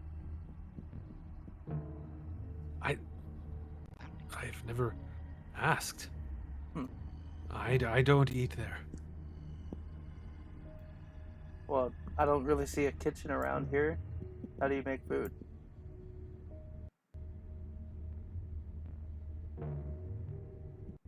Well, I'll set up a small campfire outside if I need to cook something and make it warm, but usually I just have cold meals. Put some gruel in a bowl with some water, let it sit until it's saturated. Maybe, maybe add a little bit of milk if I have it. Well, Really loads it up. Whoever designed this chapel was not smart enough to put a kitchen in here. Or even a bathroom. You have bushes outside. I mean, I would just Yeah, he make does. an They grow outhouse. pretty well, too.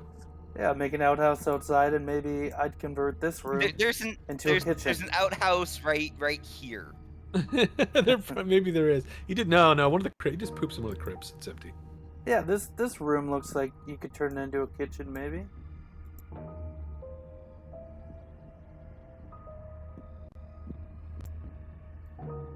Well, yeah. Now that his son is dead, he could turn this one into a kitchen.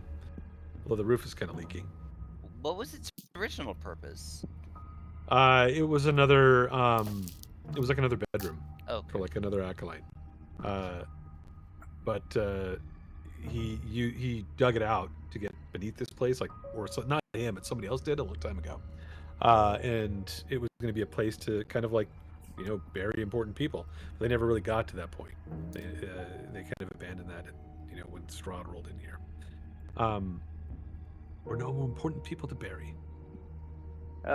He does tell you a little bit about the tavern, though. He tells you that it's not really a place for, like, they do have some food, but he says he doesn't know, like, he doesn't really trust it. It's a place that, well, it's run by some folk that were cast out from the Vistani. Do you know when they open for breakfast? I don't even know if they have breakfast, but probably when there's light out. Maybe So, an hour? An 2 hour? from now? Okay. I'm not sure what time it is. I'd say it's about roughly 5 in the morning. Well, then maybe a couple hours. All right. Well, maybe we can go to breakfast in an hour or so.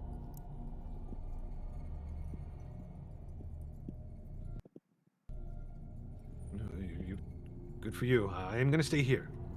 Well, I mean, I can bring some back He goes if in, you'd he's like. like, oh, my bed is very warm. Sleeping in my bed? Covers are all messed up. Smells like patchouli in here. And I don't know who could have strange done herbs. that. Must have been Bimothy. patchouli and sulfur. Patchouli and sulfur. It smells like someone burned a hippie in here. But he moves in to go to sleep. Meanwhile, Esmeralda and Bimothy are still not having a great night. Does anybody try to wake him up? Or Yeah, you just let him be? I wake up Esmeralda. All right. I mean, if she's gonna be having nightmares anyway. Yeah, she wakes up and kind of like with a start, and looks around, sees that I'm you've kind sorry, of pulled her out of this her sleep, and she's like, no, that was probably the right thing to do. She looks over at Bimothy, who's still struggling. They're after him again, aren't they? Seems that way. She moves over to sit next to him, and she begins casting another spell. And Bimothy, your nightmares go away. I think as soon as dawn breaks, we should head back to the Vistani camp and try to get a real rest. This... Can we buy I'm not breakfast prepared first? for I don't really want rations either. any kind of combat. Do you really think the inn here is gonna have breakfast? Maybe.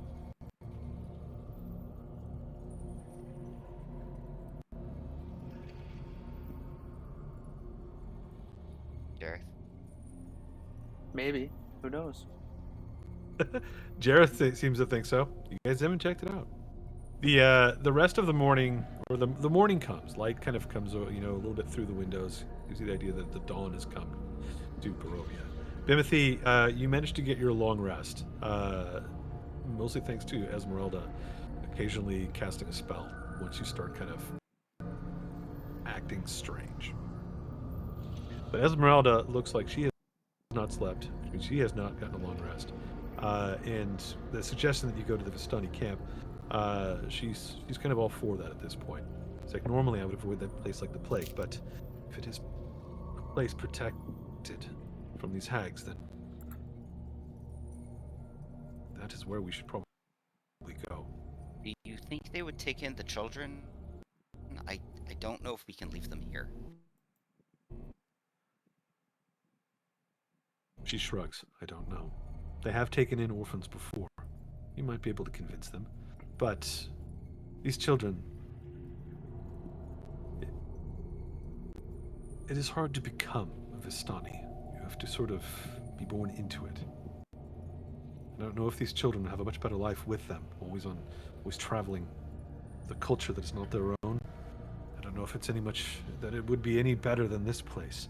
And I should remind you that the Vistani here, that they are, many of them, agents of Strahd.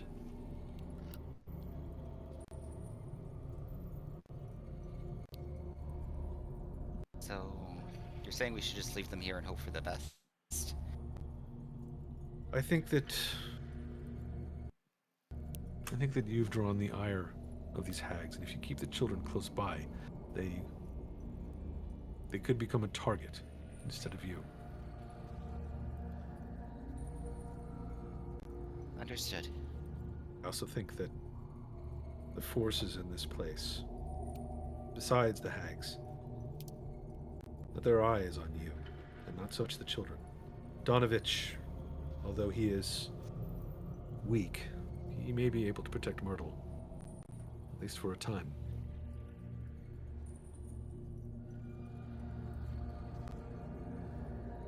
All right. We should get packing and head out soon. All right. Are you guys planning to go to get breakfast? Garrett seems like he wants to do that. He wants to go to what's it called? The Blood of the Vine Tavern. You want to stop there, or do you just want to get out of here? It's a point of interest. It would be nice to check it out, considering we came here. Yeah. It was the only other place that had a light on. All right. Helly ho, Jared. Gretchen's kind of stumbling along the road. Do you think they have coffee? I hope so. I hope there's no kids there. All right. You head down the street just as dawn is coming. Again, there's like this single shaft of light that creates some illumination in the main square, right next to the Blood of the Vine Tavern. And above the doorway, you see that sign kind of hanging precariously, proclaiming this to be the Blood and the Vine Tavern.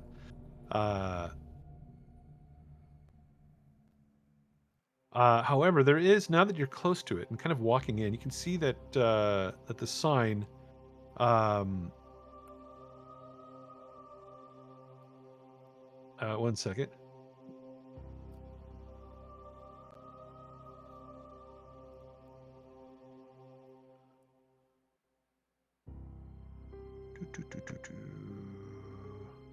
There's something about the sign here. I'm trying to figure it out. It looks...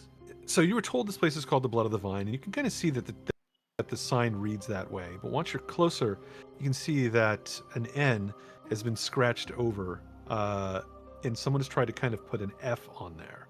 So instead of Blood of the Vine, it reads Blood of the Vife.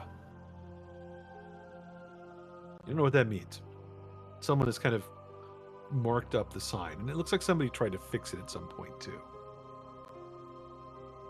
When you step through, you find that there's a tavern within. It's a little shoddy. There is a blazing fire and a hearth that is the thing that's kind of like it's creating this light coming out like a window nearby. And there's a little bit of warmth in here. And there are 4 individuals in this place. Seems as if there's one guy at the bar and 3 other sitting together kind of over near the fire. They look to be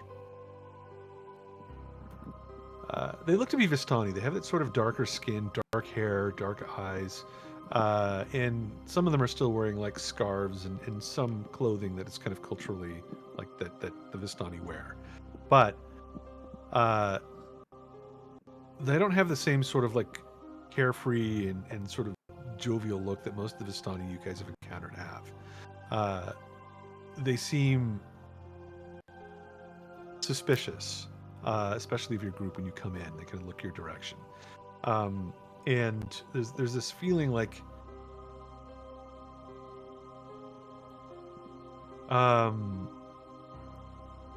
it's a feeling like they don't want to be disturbed in a way. Like they're kind of annoyed that people have come into the tavern like this is their place. The person at the bar is also Vistani, at least by their physical makeup, but they wear the clothing of a Barovian. And as you step into the room, they look over your direction and just kind of give a slow nod.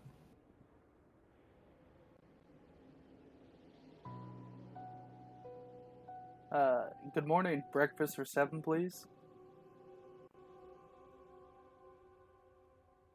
Breakfast. Can we buy This is breakfast? not a place for breakfast. Here? Any food You at can all? have a liquid breakfast, beer, no food. No food at all. No, this is a tavern. Drinks, beer. Beer could serve as food. Some have it as their breakfast in this place.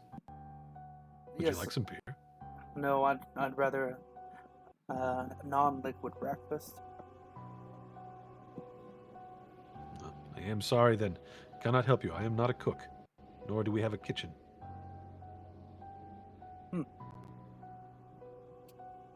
You are new here. It's not a gastropub. Visitors to Barovia. Yes? Yes, we were brought by the Lord of the Land.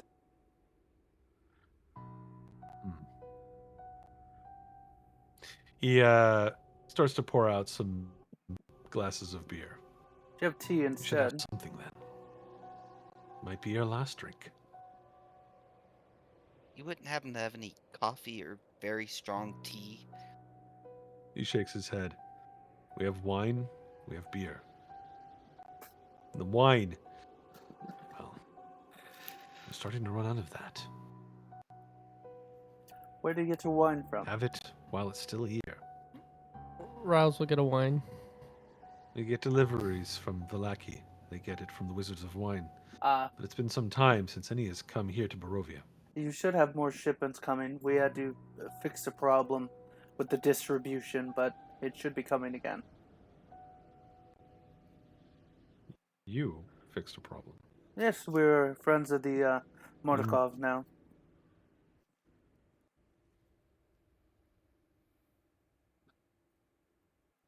So you think broke you up. bet. You said, I think you said friends of the Markovs, is what I'm going to guess. Correct.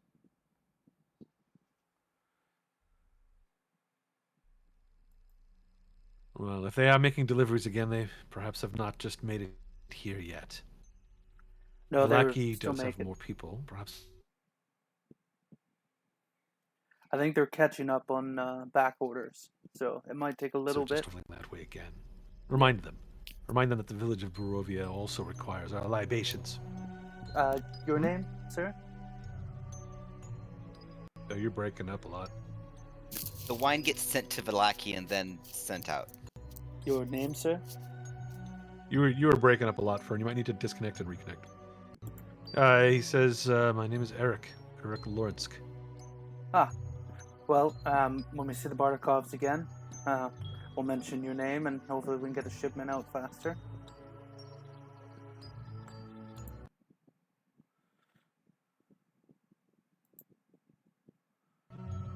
Hello? Hello. You asked for chocolate milk? He just shakes his head. What? We do have some milk. Who asked for I'll chocolate take milk? Do you have chocolate? Him. Oh, wow. We have no chocolate. I guess I'll take some milk then. You want some milk? Yeah, I'll take some milk. He steps behind the bar, kind of leans and grabs like a jug out and pours out some milk. And it smells maybe a little sour, but not so bad that it'll make you sick. Just kind of gross you out a tiny bit. He's also put out 4 cups of beer. It says 1 copper piece per cup, please. I'll have a wine instead, please. 1 copper piece for that as well. And he Okay. pours out a glass of wine. If you'd like a pitcher, I could give it to you for 1 silver. Yeah, I'll take the picture. 1 What a- silver then. What about some information? Picture of wine. Give you Yeah. drunk in the morning. Uh-huh. He doesn't even bat an eye when you ask for a pitcher, even though it's like 7 in the morning. Yeah, it's great. You You're know what? awake, I you kind of drink. like this place. He It's not likes that you now. bad. You bought a pitcher of wine. Here's another silver just for you, bud. Ah, thank you. Thank you. You were asking about information. Yes, we had hoped to see the Burgomaster, and it seems like something has befallen him. You would know what had happened, would you? There was an attack in town. Wolves. And if you're not aware of the wolves of Barovia, some of them stand on 2 feet. Oh, no, we're quite aware. He just shakes his head. We always thought that the Burgomaster would be safe here. It has always been respected that the leaders of these towns, that as long as business is not too disrupted, that they're allowed to be left be. But he must have done something to annoy the Lord. Do you know if another one is going to be appointed soon? Don't know. I've heard that his children, that they've left town. Perhaps one of them will return and take up the position. As of yet, no one else has stood up and claimed the position, and I doubt that anyone will. Unless you wish to. I'm afraid not. I have a kingdom to get back to eventually. A kingdom. Yes, I'm sorry, I didn't introduce myself. Prince Jareth Pavarel, Crown Prince of Elythium. I am sorry then for your kingdom. I hope that there is someone else in the chain of... Well, do you have anyone else that can Line of rule in your succession. I stead? think. Line of succession. I do not think that you will be leaving this place. I think eventually I will, but in the meantime, my sister is currently watching the throne with assistance from the council. Then good, they are prepared. You have a spare. You have a spare. That's actually what they're called, believe it or not. Yeah. Kind of derogatory in a way. Not an official term, but that's what they are referred to. He kind of turns away from you after you've like kind of turned down the option of taking command here, and he's kind of lost interest in your kingly duties or your own kingdom. He doesn't think that you're going to be heading back there anytime soon, but he does turn over to Riles, who was it Riles that gave him an extra silver? Yeah. Or was that Bimothy? Yeah, it was Riles. No, right? it's Rouse. And he kind of leans over like in your direction, and he says, "You, my little friend. Yep. What is your story?"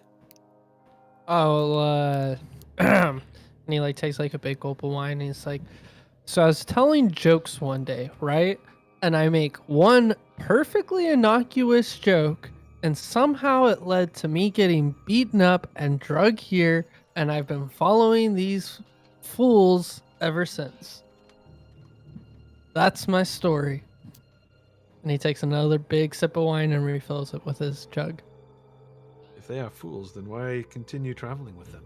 I think I would die otherwise. So I think I would die here if it weren't for these taller folk. Well, you may yet die. Yeah, probably. Anyone want some of my wine? You know, if you just settled down, found a place here in the village, and kept your head low, you could drink here every day and not be bothered. It'd be a slow death, though. I think I want a faster one. Well then, by all means, continue with your friends, annoying as they are. guys want to hear some jokes? Riles is like already pretty drunk at like 7 a.m. There's 3 other guys at the table look at you. They kind of just look up and they're scowling. They don't seem to be like too interested.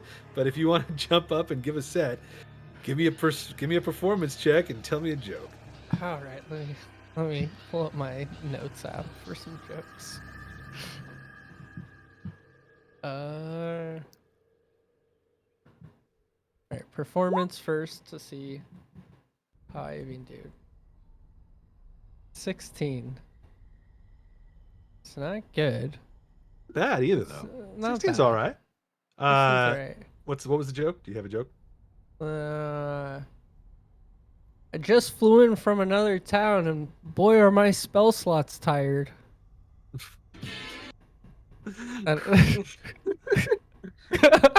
Okay, now I really am Eldritch Blasting.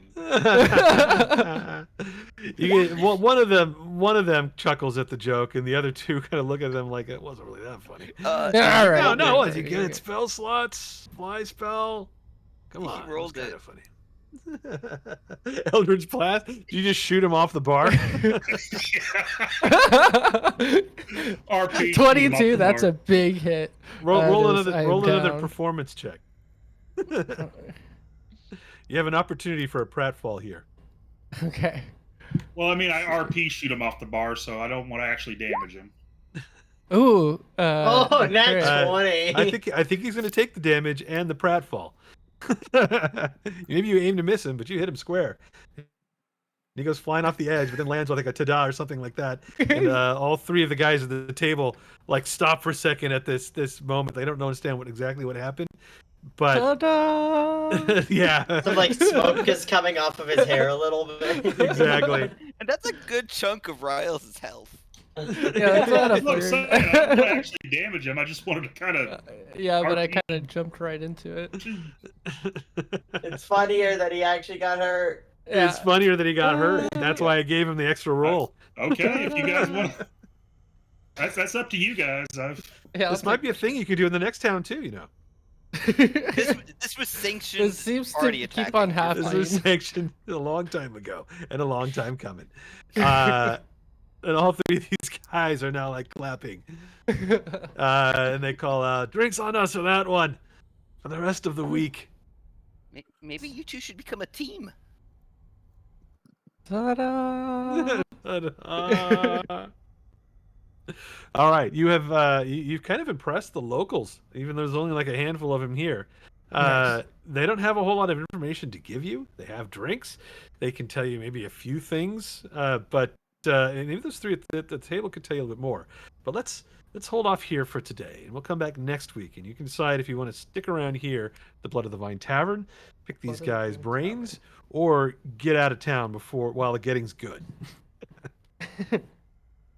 leave on a good roll, Sleep and get sleep. and maybe get some sleep. I don't know what Alrighty, you're talking everybody. about. I slept great. We know. Same Ben. here. We know. Oh man. All Now, right, did I get a- everybody. Did he get a short rest or nothing? You could get a short rest. Okay. So I'll at least get my challenge. You just don't get the benefits of a long rest. We'll live forever. And when you guys leave town, you still need to make it back to the Vistani camp. Bum, All right. bum. Good game. session, Thank you, folks. Rob. Good session. I feel like every one of these sessions just sends you deeper down the rabbit hole into like darkness. This place is just like everything is bad. It's making us more and more evil. Even when you win, it feels like a loss. It's Oh, making us yeah. more evil, but randomly Nazoth keeps on getting like he has these moments of humanity and niceness that keep on creeping up, which is like his It's evil. like Disneyland for Nazoth here.